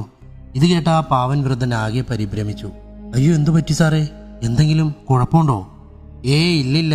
ഒരു കേസുമായി ബന്ധപ്പെട്ട ചില കാര്യങ്ങൾ പറയാനുണ്ടായിരുന്നു. സാറേ, അവനിപ്പോ അവന്റെ ഫ്രണ്ടിന്റെ തറവാട് വീട്ടിലാണ് താമസം. ആ കൊച്ചനെന്തോ അത്യാവശ്യമായിട്ട് അവന്റെ വീട്ടിലേക്ക് പോയേക്കുവാ 2 ആഴ്ച മുമ്പ്. അപ്പോൾ വീട് പൂട്ടിയിടണ്ടല്ലോ എന്ന് പറഞ്ഞാണ് അവൻ അവിടെ പോയി താമസിക്കുന്നത്. ആ വീടിന്റെ അഡ്രസ്സ് ഒന്ന് തരുമോ? 1 മിനിറ്റ് സാറേ, ഞാൻ എൻ്റെ ഡയറി ഒന്ന് എടുത്തു നോക്കട്ടെ. അയാൾ ഡയറി എടുക്കാൻ ഉള്ളിലോട്ട് പോയി. താൻ കണക്ക് കൂട്ടിയ പോലെ തന്നെയാണ് കാര്യങ്ങൾ സംഭവിച്ചിരിക്കുന്നതെന്ന് അഭിനന്ദിന് മനസ്സിലായി. അപ്പോഴേക്കും അയാൾ ഡയറിയുമായി വന്നു. ഇതാ സാറേ അഡ്രസ്സ്. അഭിനന്ദ് അഡ്രസ്സ് വേഗം മൊബൈലിൽ ഫോട്ടോ എടുത്തു. എന്നാൽ ഞാൻ ഇറങ്ങട്ടെ? ശരി സാറേ. അഭിനന്ദ് പറ്റാവുന്നതിൻ്റെ മാക്സിമം സ്പീഡിൽ വണ്ടി ഓടിച്ചു. ഇപ്പോൾ സമയം 7:30. ഹോസ്പിറ്റലിലെ ഡ്യൂട്ടി ടൈം 8:30 വരെയാണ്. സോ അതിനു മുന്നേ ആ വീട്ടിലെത്തി സെർച്ച് ചെയ്യണം. തൻ്റെ നിഗമനങ്ങളെ സാധൂകരിക്കുന്ന എന്തെങ്കിലും തെളിവ് അവിടെ നിന്ന് കിട്ടാതിരിക്കില്ല. ലൊക്കേഷൻ മാപ്പ് കാണിച്ച പ്രകാരം എന്തൊക്കെയോ ഊടുവഴികളിലൂടെ അഭിനന്ദ് സഞ്ചരിച്ചു. അവസാനം എത്തിയത് ജനവാസം തീരെ കുറഞ്ഞ ഒരു സ്ഥലത്താണ്. അവിടെ വഴിയുടെ അറ്റത്ത് ഒരു വലിയ ഇരുനില ഓടുവീട് കണ്ടു. പ്രേതാലയം പോലെ തോന്നിപ്പിക്കുന്ന ഒരു കൂറ്റം ഇരുനില മാളിക. അഭിനന്ദ് വണ്ടി ഒരു മരത്തിന് പിന്നിൽ പാർക്ക് ചെയ്ത് വീടിന് നേരെ നടന്നു. സമയം 8:30. ഒരു ഇലനക്കം പോലും കേൾക്കുന്നില്ല. അഭിനന്ദ് ശബ്ദമുണ്ടാക്കാതെ ഗേറ്റ് തുറന്ന് അകത്ത് കയറി. ഉള്ളിൽ ആളുകളുള്ള ഒരു ലക്ഷണവുമില്ല. അയാൾ മൊബൈലിലെ ടോർച്ച് തെളിയിച്ച് വീടിന്റെ പുറകുവശത്തേക്ക് നടന്നു. ആകെ കാടും പടലവും പിടിച്ചു കിടക്കുന്നു. ആൾതാമസമുള്ള ലക്ഷണമൊന്നും കാണുന്നില്ല. എങ്ങനെ ഉള്ളിൽ കയറാമെന്ന് അന്വേഷിച്ച് നടക്കുമ്പോഴാണ് അടുക്കള വശത്തായി ഒരു കോണി കണ്ടത്. അഭിനന്ദ് അതെടുത്ത് അടുക്കള ചുവരിനോട് ചേർത്ത് വെച്ച് മുകളിലേക്ക് കയറാൻ തുടങ്ങി. മൊബൈൽ വെളിച്ചം കിട്ടത്തക്ക രീതിയിൽ അയാൾ കടിച്ചു പിടിച്ചു. ചെറുതായി ദ്രവിച്ചിരുന്നു കൊണ്ടാവാം അവസാന പടിയിൽ ചവിട്ടിയതും കോണി പൊട്ടി അഭിനന്ദ് മേൽക്കുറയുടെ ഓട് പൊട്ടി താഴെ വീണു. തലയിലെ പൊടിയെല്ലാം തുടച്ചു മാറ്റി അഭിനന്ദ് പതിയെ എഴുന്നേറ്റു. കൂരിട്ട് അഭിനന്ദ് മൊബൈൽ വെളിച്ചത്തിൽ മുന്നോട്ട് നീങ്ങി. അഭിനന്ദ് സ്വിച്ച് ബോർഡ് തപ്പിപ്പിടിച്ചു. പക്ഷേ ലൈറ്റ് ഇടാനുള്ള ഉദ്യമം അയാൾ വേണ്ടെന്ന് വെച്ചു. ഹാളും താഴെയുള്ള 2 റൂമുകളും അഭിനന്ദ് പരിശോധിച്ചു. അലമാര തുറന്നപ്പോൾ കുറേ സാരിയും ചുരിദാറും സ്ത്രീകളുടെ ചെരുപ്പും ബാഗുകളും മേക്കപ്പ് സാധനങ്ങളും കണ്ടു. താൻ പിന്നെയും കബളിപ്പിക്കപ്പെട്ടുവെന്ന് അഭിനന്ദിന് തോന്നി. അഭിനന്ദ് പതിയെ റൂമിൽ നിന്നിറങ്ങി മുകളിലത്തെ നിലയിലേക്ക് വഴി അന്വേഷിച്ചു. ഹാളിന്റെ വശത്തായി അയാൾ സ്റ്റെയർ കേഴ്സ് കണ്ടു. അഭിനന്ദ് നെഞ്ചിടിപ്പോടുകൂടി മുകളിലേക്ക് കയറി. മുകളിൽ 3 മുറികളാണ് ഉണ്ടായിരുന്നത്. ആദ്യത്തെയും രണ്ടാമത്തെയും മുറി ആകെ പൊടി പിടിച്ചു കിടക്കുകയായിരുന്നു. അഭിനന്ദ് അറ്റത്തുള്ള മുറിയിലേക്ക് നീങ്ങി. അഭിനന്ദ് ശക്തി ഉപയോഗിച്ച് മുറിയുടെ വാതിൽ തള്ളി തുറന്നു. വലിയ ശബ്ദത്തോടെ മുറി തുറന്നു. അയാൾ മൊബൈൽ വട്ടത്തിൽ മുറി ആകെ നിരീക്ഷിച്ചു. കളിപ്പാട്ടങ്ങളും കുഞ്ഞുങ്ങളുടെ ഫോട്ടോകളും കൊണ്ട് നിറഞ്ഞ അതിമനോഹരമായ വിശാലമായ ഒരു മുറി. മുറിയുടെ അറ്റത്ത് രാജകീയമായ 3 മരത്തൊട്ടിലുകൾ. ആരോ ആട്ടുന്ന പോലെ 2 തൊട്ടിലുകൾ ആടുന്നു. അയാൾ വിറയ്ക്കുന്ന കാൽപാദങ്ങളോടുകൂടി തൊട്ടിലിന്റെ അരികിലേക്ക് നടന്നു. അയാൾ മൊബൈൽ തൊട്ടിലിന്റെ അടുത്തേക്ക് പിടിച്ചു നോക്കി. അവിടെ കണ്ട കാഴ്ച, ജനിച്ച ദിവസങ്ങൾ മാത്രമായ 2 ഓമന കുഞ്ഞുങ്ങൾ വാ പിളർത്തി കരയുന്നു. അത് ലില്ലിയുടെയും രാധികയുടെയും കുഞ്ഞുങ്ങൾ തന്നെ. 2 ആൺകുഞ്ഞുങ്ങളാണ്. അഭിനന്ദ് 2 പേരെയും 2 കൈയിൽ വാരിയെടുത്ത് ഉമ്മ വച്ചു. ജീവിച്ചിരിപ്പുണ്ടോ ഇല്ലേ എന്ന് ഉറപ്പില്ലാതിരുന്ന ആ കുഞ്ഞുങ്ങളെ കണ്ടപ്പോൾ അയാൾക്ക് കണ്ണിൽ വെള്ളം നിറഞ്ഞു. അയാൾ വേഗം 3ാമത്തെ തൊട്ടിലേക്ക് നോക്കി. അത് ശൂന്യമായിരുന്നു. അതിൽ welcome you soon my baby girl എന്ന് പേപ്പർ കട്ടിംഗ് വെച്ചിരുന്നു. അതൊരു പക്ഷേ ജ്യോതിയുടെ കുഞ്ഞിനെ പറ്റിയാവാം. അഭിനന്ദ് വേഗം ജേക്കബിനെ വിളിച്ചു. ജ്യോതി സേഫാണെന്ന് ജേക്കബ് അറിയിച്ചു. അഭിനന്ദ് എല്ലാ കാര്യങ്ങളും അയാളോട് പറഞ്ഞു. എത്രയും പെട്ടെന്ന് അവിടെ എത്താൻ ജേക്കബിനോട് പറഞ്ഞിട്ട് അഭിനന്ദ് ഫോൺ വെച്ചു. അഭിനന്ദ് മുറി മൊത്തം മരിച്ചു പറക്കാൻ തുടങ്ങി. അവിടുത്തെ സജ്ജീകരണങ്ങൾ അഭിനന്ദിനെ അത്ഭുതപ്പെടുത്തി. തനിയെ ആടുന്ന ആധുനിക രീതിയിലുള്ള തൊട്ടിലിന് മുകളിൽ ഓട്ടോമാറ്റിക് ടൈമർ ഘടിപ്പിച്ചിട്ടുള്ള feeding bottle, automatic nappy changer. കൊലയാളിയാണെങ്കിലും ഒരു മാത്രം അയാളുടെ ബുദ്ധിക്ക് പിന്നിൽ അഭിനന്ദ് നമിച്ചുപോയി. അപ്പോൾ കൊലയാളിയുടെ ലക്ഷ്യം കുട്ടികൾ തന്നെയായിരുന്നു. ബട്ട് എന്തിനു വേണ്ടി അയാൾ നിഷ്ഠൂരമായ കൊലകൾ നടത്തി? പെട്ടെന്ന് താഴെ ഒരു ബുള്ളറ്റിന്റെ ശബ്ദം കേട്ടു. താഴെ നിന്ന് എന്തൊക്കെയോ ശബ്ദങ്ങൾ കേൾക്കുന്നുണ്ടായിരുന്നു. പെട്ടെന്നാണ് റൂമിൽ പ്രകാശം നിറഞ്ഞത്. അഭിനന്ദിന് ശ്വാസം നിലയ്ക്കുന്ന പോലെ തോന്നി. താനിവിടെയുള്ള കാര്യം താഴെയുള്ള വ്യക്തി അറിഞ്ഞിരിക്കുന്നു. അഭിനന്ദ് കുഞ്ഞുങ്ങളെ വേഗം തൊട്ടിലിൽ കിടത്തി റൂമിലെ ഒരു ഷെൽഫിന് പിന്നിൽ മറിഞ്ഞു നിന്നു. ഒരു 10-20 മിനിറ്റ് കഴിഞ്ഞപ്പോൾ ഒരു കാൽപതന ശബ്ദം കോണി കയറി വരുന്നത് അയാൾ കേട്ടു. അഭിനന്ദ് ശ്വാസം അടക്കി പിടിച്ചു. പെട്ടെന്ന് റൂമിന്റെ ലൈറ്റ് തെളിഞ്ഞു. സാരി ഉടുത്ത ഒരു സ്ത്രീ ഉള്ളിലേക്ക് കയറി വന്നു. അവരുടെ മുഖം കണ്ട അഭിനന്ദ് തന്നെ വിശ്വസിക്കാനാവാതെ നിന്നു. അഭിനന്ദിന് തന്റെ കണ്ണുകളെ വിശ്വസിക്കാനായില്ല. ഡോക്ടർ ആര്യന്റെ തനി പകർപ്പ് തോന്നിക്കുന്ന ഒരു സ്ത്രീയായിരുന്നു അത്. ഡോക്ടർ ആര്യനാണ് കൊലയാളി എന്നത് താൻ ഉറപ്പിച്ചിരുന്നതാണ്. അപ്പോൾ ഈ സ്ത്രീ ആര്? ഇവരും ആ ഡോക്ടർ ആര്യന് തമ്മിലുള്ള ബന്ധമെന്ത്? ഇവർക്ക് വേണ്ടിയായിരിക്കുമോ ആര്യൻ കൊലകൾ നടത്തുന്നത്? അഭിനന്ദാകെ ആശയക്കുഴപ്പത്തിലായി. ആ സ്ത്രീ ഒരു കുഞ്ഞിനെ കൈകളിലേക്കെടുത്ത് ഒരു കുപ്പിയിൽ പാല് കൊടുക്കുവാൻ തുടങ്ങി. ഷെൽഫിന്റെ മറവിൽ നിന്ന് പുറത്തേക്ക് വന്നാലോ എന്ന് അഭിനന്ദ ആലോചിച്ചു. എന്നാൽ അങ്ങനെ ചെയ്താൽ ആര്യനെ രക്ഷപ്പെടാനുള്ള അവസരമാകും അത്. പാടില്ല, അവനെ രംഗത്തെത്തിച്ചേ മതിയാവൂ. പെട്ടെന്നാണ് അഭിനന്ദിന്റെ മൊബൈൽ വൈബ്രേറ്റ് ചെയ്തത്. Jacob calling. ആ സ്ത്രീ മൊബൈലിന്റെ വൈബ്രേഷന്റെ ശബ്ദം കേട്ട് കഴിഞ്ഞെന്ന് അഭിനന്ദിന് മനസ്സിലായി. അഭിനന്ദ് എന്ത് ചെയ്യണമെന്നറിയാതെ നിന്നു. ഒളിച്ചിരിക്കാതെ പുറത്തു വരൂ ഇൻസ്പെക്ടർ. ഡോക്ടർ ആര്യന്റെ ശബ്ദം. പിടിക്കപ്പെട്ടു എന്ന് അഭിനന്ദിന് മനസ്സിലായി. അഭിനന്ദ് ഷെൽഫിന് പിന്നിൽ നിന്ന് പതിയെ പുറത്തേക്ക് വന്നു. പക്ഷെ ആര്യനെവിടെ? പെട്ടെന്ന് ആ സ്ത്രീ അഭിനന്ദിന് അഭിമുഖമായി തിരിഞ്ഞു. സാർ എന്നെ അന്വേഷിച്ചു വരുമെന്ന് എനിക്ക് അറിയാമായിരുന്നു. അഭിനന്ദ് ഞെട്ടിപ്പോയി. ആര്യന്റെ ശബ്ദത്തിൽ പറയുന്നത് ഈ സ്ത്രീയോ? എന്താ CI സാറേ, ഇനിയും എന്നെ മനസ്സിലായില്ലേ? അവർ പതിയെ തലയിലെ വിഗൂരി. ഡോക്ടർ ആര്യൻ. അരവിന്ദ് മന്ത്രിച്ചു. അതേ, ആര്യൻ തന്നെ. എന്നാൽ ഞാൻ അതേസമയം ആര്യയുമാണ്. അഭിനന്ദ് വിശ്വാസം വരാത്ത രീതിയിൽ അയാളെ നോക്കി. അതേ സാറേ, ഞാൻ രൂപത്തിൽ പുരുഷനും മനസ്സുകൊണ്ട് സ്ത്രീയുമാണ്. ആര്യൻ പൊട്ടിച്ചിരിച്ചു. ആര്യൻ, നിങ്ങൾ എന്തൊക്കെയാണ് ഈ പറയുന്നത്? അഭിനന്ദ് ശബ്ദമുയർത്തി. അതെ, ഞാൻ പറയുന്നത് പച്ചവെള്ളം പോലെ സത്യം. ഒരു പെണ്ണാവാൻ ഒരുപാട് കൊതിച്ചിട്ടുണ്ട് ഞാൻ. അതിലുപരി ഒരു അമ്മയാവാനും. സ്കൂളിലും കോളേജിലും നപുംസകം എന്ന് വിളി കേട്ട് നടക്കുമ്പോഴും എൻ്റെ മനസ്സിൽ പെണ്ണാവുക എന്നൊരൊറ്റ ലക്ഷ്യമേ ഉണ്ടായിരുന്നുള്ളൂ. ശസ്ത്രക്രിയ നടത്തി എൻ്റെ ആഗ്രഹം നടത്താനിരുന്നതാണ് ഞാൻ. എന്നാൽ എൻ്റെ അമ്മയും അച്ഛനും എന്നെ തോൽപ്പിച്ചു കളഞ്ഞു. ശസ്ത്രക്രിയയ്ക്ക് എല്ലാ ഒരുക്കങ്ങളും പൂർത്തിയാക്കി ഞാൻ ഹോസ്പിറ്റലിലേക്ക് പോകുന്ന ദിവസം എൻ്റെ അമ്മ ഒരു മുഴം കയറിൽ നേർച്ച വച്ചുണ്ടായ ആൺകുട്ടി ഒരു നപുംസകമായി ജീവിക്കുന്നത് അമ്മയ്ക്ക് കാണണ്ടെന്ന്. ആര്യൻ പൊട്ടിച്ചിരിച്ചു. അച്ഛനെ കൂടി നഷ്ടപ്പെടരുതെന്ന് കരുതി ഞാൻ എൻ്റെ ജീവിതാഭിലാഷം മനസ്സിൽ അടക്കി പിടിച്ച് ജീവിച്ചു ഇത്രയും കാലം. അച്ഛൻ ആഗ്രഹിച്ച പോലെ പഠിച്ചു ഡോക്ടറായി. എന്നാൽ ഗൈനക്കോളജിയിൽ സ്പെഷ്യലൈസ് ചെയ്ത് ജോലിക്ക് കയറിയ മുതൽ എൻ്റെ മോഹം വീണ്ടും തലപൊക്കി തുടങ്ങി. പ്രസവ വേദനയുമായി വരുന്നവരെ കാണുമ്പോൾ എനിക്ക് അസൂയയായിരുന്നു. എനിക്ക് കിട്ടാതെ പോയ ആ ഭാഗ്യം അവർ അനുഭവിക്കുന്നത് കാണുമ്പോൾ എനിക്ക് അവരോട് പകയായിരുന്നു. കത്തിജ്വലിക്കുന്ന പക. ആര്യൻ ഭ്രാന്തനെ പോലെ അട്ടഹസിച്ചു. ആര്യൻ, അഭിനന്ദ് വിളിച്ചു. ആര്യൻ ചുവന്ന കണ്ണുകൾ കൊണ്ട് അഭിനന്ദിനെ നോക്കി. ഹോസ്പിറ്റലിൽ കണ്ട സൗമ്യനായ ആര്യനല്ല തൻ്റെ മുന്നിൽ നിൽക്കുന്നതെന്ന് അഭിനന്ദിന് മനസ്സിലായി. അഭിനന്ദ് തൻ്റെ സ്വരം പരമാവധി മൃദുവാക്കി ആര്യനോട് സംസാരിച്ചു. നോക്ക് ആര്യൻ, നീ പറയുന്നതെല്ലാം എനിക്ക് മനസ്സിലാവുന്നുണ്ട്. പക്ഷെ അതിനുവേണ്ടി നീ സ്വീകരിച്ച ഈ മാർഗം ശരിയാണെന്ന് നിനക്ക് തോന്നുന്നുണ്ടോ? ഈ നാട്ടിൽ എത്രയോ കുഞ്ഞുങ്ങൾ ദിവസവും തെരുവിലേക്ക് വലിച്ചെറിയപ്പെടുന്നുണ്ട്. നിനക്ക് അവരിൽ നിന്നും ആരെയെങ്കിലും ദത്തെടുക്കാമായിരുന്നില്ലേ? ആര്യൻ കത്തുന്ന കണ്ണുകളോടുകൂടി അഭിനന്ദിനെ നോക്കി. ആര് ചെയ്യുന്നതാണ് ഇവിടെ ശരി ഇൻസ്പെക്ടർ? എൻ്റെ ആഗ്രഹത്തിന് എതിരെ നിന്ന എൻ്റെ മാതാപിതാക്കളോ, എന്നെ നപുംസകമെന്ന മുദ്ര കുത്തിയ കൂട്ടുകാരോ, അതോ ഞാൻ കെഞ്ചി അപേക്ഷിച്ചിട്ടും എനിക്ക് കുഞ്ഞിനെ തരാതിരുന്ന ലില്ലിയും രാധികയുമോ? ആര്യനൊന്ന് കിതച്ചു. എന്ത്? നിങ്ങൾ രാധികയോടും ലില്ലിയോടും കുഞ്ഞിനെ ചോദിച്ചെന്നോ? അഭിനന്ദ് തരിച്ചുപോയി. ആര്യൻ പൊട്ടിച്ചിരിച്ചു. അതെ, ബേബി ഷവർ പാർട്ടിക്ക് കണ്ട അന്ന് ഞാൻ ആ പൊന്ന ലില്ലിയോട് ചോദിച്ചതാണ് കുഞ്ഞിനെ എനിക്ക് തരാമോ എന്ന്. അവൾക്ക് ഇനിയും കുഞ്ഞുങ്ങളുണ്ടാവുമല്ലോ എന്ന്. അതിനവൾ എൻ്റെ കരണത്താണ് മറുപടി തന്നത്. ആര്യൻ്റെ കണ്ണുകൾ പക കത്തി. അതുപോലെ രാധികയോട് ഞാൻ പറഞ്ഞതാണ്, ഭർത്താവോ കുടുംബക്കാരോ തുണയില്ലാത്ത അവളുടെ കുഞ്ഞിനെ എനിക്ക് തന്നാൽ ഞാൻ പൊന്നുപോലെ നോക്കിക്കോളാമെന്ന്. അപ്പോൾ അവൾക്കും പറ്റില്ല. അന്ന് സമ്മതിച്ചിരുന്നേൽ അവളുമാർ ഇന്നും ജീവനോടെ ഉണ്ടായേനെ. പിന്നെ അവളുമാർ ഇത് ആരോടെങ്കിലും പറയുന്നതിന് മുമ്പ് തന്നെ ഞാൻ അവരുടെ പണി ഞാൻ തീർത്തു. God is always with me inspector, Aryan പറഞ്ഞു. പിന്നെ ഉപദേശം, അതെനിക്ക് തീരെ ഇഷ്ടമുള്ള കാര്യമല്ല. എന്നെപ്പോലെ ഒരു ഭ്രാന്തനെ ഉപദേശിക്കാൻ നിനക്ക് നാണമില്ലേ? അയ്യേ കഷ്ടം. ഇതുപോലെ വേറൊരുത്തൻ എന്നെ ഉപദേശിച്ചു. അവനിപ്പോൾ എവിടെയാണെന്ന് നിനക്കറിയോ? അവിടെ. ആര്യൻ മേളിലോട്ട് ചൂണ്ടിക്കാണിച്ചു. അഭിനന്ദ് പകപ്പോടുകൂടി ആര്യനെ നോക്കി. ഞാൻ മോളിലേക്ക് പറഞ്ഞയച്ചവൻ ആരാണെന്ന് നിനക്കറിയണ്ടേ? അഭിഷേക്, എൻ്റെ ആത്മമിത്രം, സിറ്റി ഹോസ്പിറ്റലിലെ ജൂനിയർ റെസിഡന്റ്. ഞാൻ ഈ കുഞ്ഞിനെ ആദ്യം കാണിച്ചത് അവനെയാണ്. അപ്പോൾ അവൻ പോലീസിനെ അറിയിക്കുമെന്ന്. അറിയിക്കാൻ ഞാൻ പിന്നെ അവനെ ബാക്കി വെച്ചില്ല. ആര്യൻ ഉറക്കെ പൊട്ടിച്ചിരിച്ചു. എല്ലാം കേട്ട് പകച്ചു നിൽക്കുകയാണ് അഭിനന്ദ്. താൻ ഊഹിച്ചതിലും അപകടകാരിയാണ് ആര്യൻ. ഇനി അതുപോലെ ഒരാളെ കൂടി എനിക്ക് തീർക്കണം. അത് പറഞ്ഞ ആര്യൻ അഭിനന്ദിനെ നോക്കി വികൃതമായി പുഞ്ചിരിച്ചു. അഭിനന്ദ് ആര്യനെ നിർവികാരതയോടെ നോക്കി. നീയാണ് അഭിനന്ദ് തീരേണ്ടത്. നിന്നെയാണ് എനിക്ക് തീർക്കേണ്ടത്. അല്ലെങ്കിൽ എനിക്കെൻ്റെ മക്കളുടെ കൂടെ സ്വസ്ഥമായിട്ട് ജീവിക്കാൻ പറ്റില്ല. അതും പറഞ്ഞ ആര്യൻ തൻ്റെ അരയിൽ നിന്നും തിളങ്ങുന്ന ഒരു സർജിക്കൽ നൈഫ് എടുത്തു. തൻ്റെ നിമിഷങ്ങൾ എണ്ണപ്പെട്ടു എന്ന് മനസ്സിലാക്കിയ അഭിനന്ദ് ഞൊടിയിടയിൽ പാൻറിന്റെ പോക്കറ്റിൽ നിന്നും ഗണ്ണെടുത്തു. ആര്യന് നേരെ ചൂണ്ടി. ആര്യൻ വളരെ ശാന്തനായി പുഞ്ചിരിച്ചു. ഇൻസ്പെക്ടർ, നിങ്ങൾ എന്ത് അബദ്ധമാണ് ഈ കാണിക്കുന്നത്? ഞാൻ പോകുന്നതിന് മുമ്പ് എന്തായാലും എൻ്റെ മക്കളെയും കൊണ്ട് പോകും. ആര്യൻ തൻ്റെ കയ്യിലിരുന്ന കുഞ്ഞിൻ്റെ കഴുത്തിൽ ബ്ലേഡ് അമർത്തി. നോ! അഭിനന്ദ് അലറി. വേണ്ടേ കൊല്ലണ്ടേ ഇവനെ? ആര്യൻ ചിരിച്ചുകൊണ്ട് ചോദിച്ചു. ആര്യൻ, ദയവ് ചെയ്ത് കുഞ്ഞുങ്ങളെ ഉപദ്രവിക്കരുത്, അഭിനന്ദ് യാചിച്ചു. അപ്പോൾ പിന്നെ എന്നെയും ഉപദ്രവിക്കരുത്, ആര്യൻ ചിരി കൊട്ടിക്കൊണ്ട് പറഞ്ഞു. ഇല്ല, നിങ്ങളെ ഉപദ്രവിക്കില്ല. ദയവ് ചെയ്ത് കുഞ്ഞുങ്ങളെ വെറുതെ വിടൂ. ഓക്കെ സമ്മതിച്ചിരിക്കുന്നു. But give me your gun. അല്ലെങ്കിൽ ഇൻസ്പെക്ടർ വല്ല അതിബുദ്ധിയും കാണിക്കും. അഭിനന്ദ് തോക്ക് ആര്യന് കൊടുത്തു. ആര്യൻ തോക്ക് ചാടിപ്പിടിച്ചു വാങ്ങി. ആഹാ, ഉണ്ടൊക്കെ ഉണ്ടല്ലോ ഇതിൽ. ഞാനൊന്ന് പരീക്ഷിച്ച് നോക്കട്ടെ, ഗവൺമെന്റിന്റെ തോക്ക് പൊട്ടുമോ എന്ന്. ആര്യൻ തോക്ക് അഭിനന്ദിന് നേരെ ചൂണ്ടി. താൻ മരിച്ചാലും ആ കുഞ്ഞുങ്ങളെങ്കിലും ജീവിച്ചോട്ടെ. അഭിനന്ദ് കണ്ണുകളടച്ചു നിന്ന് ഗുരുവായൂരപ്പനെ പ്രാർത്ഥിച്ചു. പെട്ടെന്നൊരു വെടിവെച്ച ആ മുറിയാകെ പ്രകമ്പനം കൊള്ളിച്ചു. അഭിനന്ദ് പ്രയാസപ്പെട്ട് കണ്ണുകൾ തുറന്നു. നോക്കുമ്പോൾ മുമ്പിൽ ജേക്കബും സംഘവും.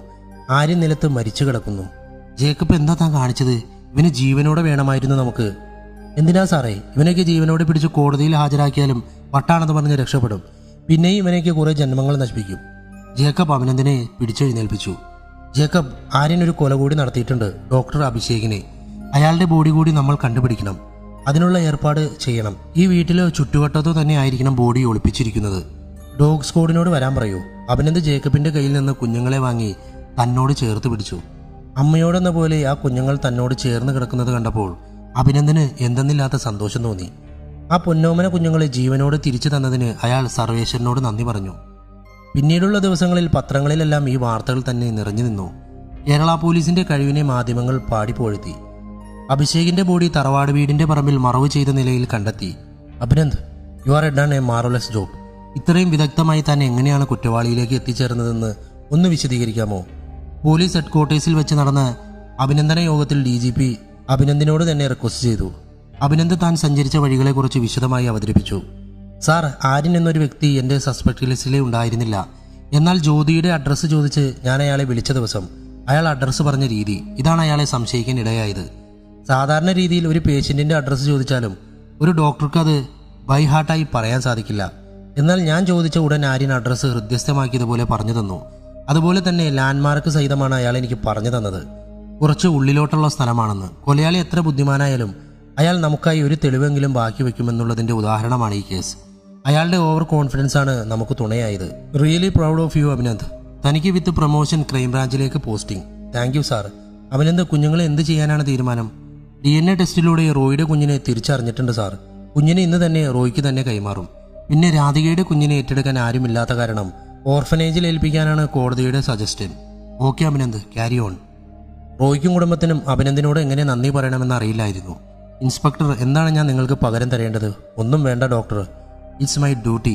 അഭിനന്ദ് ചിരിച്ചുകൊണ്ട് പറഞ്ഞു. ഞങ്ങളെന്നും താങ്കളോട് കടപ്പെട്ടിരിക്കും. ഡോക്ടർ, രാധികയുടെ കുഞ്ഞ്? റോയ് ചോദിച്ചു. ഓർഫനേജിലാക്കണമെന്നാണ് കോടതിയുടെ തീരുമാനം. സാർ, ആ കുഞ്ഞിനെ കൂടി എൻ്റെ മകനായി തന്നൂടെ? റോയ് ചോദിച്ചു. അഭിനന്ദിന് കണ്ണുകൾ നിറഞ്ഞുപോയി. അതിനുള്ള വകുപ്പുണ്ടോ എന്ന് ഞാൻ അന്വേഷിക്കട്ടെ ഡോക്ടർ. റോയിയോട് യാത്ര പറഞ്ഞ അരവിന്ദ് ജീപ്പിൽ കയറി. അപ്പോൾ ഇനി എന്താ പ്ലാൻ സാറേ? ജേക്കബ് ചോദിച്ചു. ഒരു 2 ദിവസം ലീവെടുത്ത് ഗുരുവായൂർ വരെ ഒന്ന് പോകണം ഡോ. ഒന്ന് ശയനപ്രതീക്ഷണമുണ്ട്. അപ്പോൾ ഗുരുവായൂരപ്പനെ കൂട്ടുപിടിച്ചാൽ സാറ് കേസ് തെളിയിച്ചതല്ലേ? ജേക്കബ് ചിരിച്ചുകൊണ്ട് പറഞ്ഞു. അഭിനന്ദ് പൊട്ടിച്ചിരിച്ചു. അങ്ങനെ കഥ അവസാനിച്ചു. എങ്ങനെയുണ്ട്? പിന്നെ പ്രധാനമായിട്ടൊരു കാര്യം നിങ്ങൾ മറക്കാതെ ചെയ്യണം. നല്ല ത്രില്ലിംഗ് സ്റ്റോറികളുണ്ട്. ഇതിനേക്കാളും നല്ല ത്രില്ലിംഗ് സ്റ്റോറികളുണ്ട്. അത് ഇനി നമ്മുടെ മറ്റേ ഇതിലിടുള്ളൂ. ഹൊറർ അല്ലാത്ത പക്ക ക്രൈം സ്റ്റോറീസ് പുതിയ ചാനലിലാണ് ഇടുള്ളൂ. വീണ്ടും പറയാണ്, ഡിസ്ക്രിപ്ഷനിലും പിന്നെ കമൻറ്റ് ബോക്സിലും ഞാൻ ആ ചാനൽ കൊടുത്തേക്കാം. നിങ്ങൾ ദയവ് ചെയ്ത് സബ്സ്ക്രൈബ് ചെയ്ത് വച്ചേക്കണം. അതിൽ നല്ല ത്രില്ലിംഗ് സ്റ്റോറികൾ വരാനുണ്ട്. മടി കാണിക്കാതെ ചെയ്യൂ. Thank you so much. Love you all. By.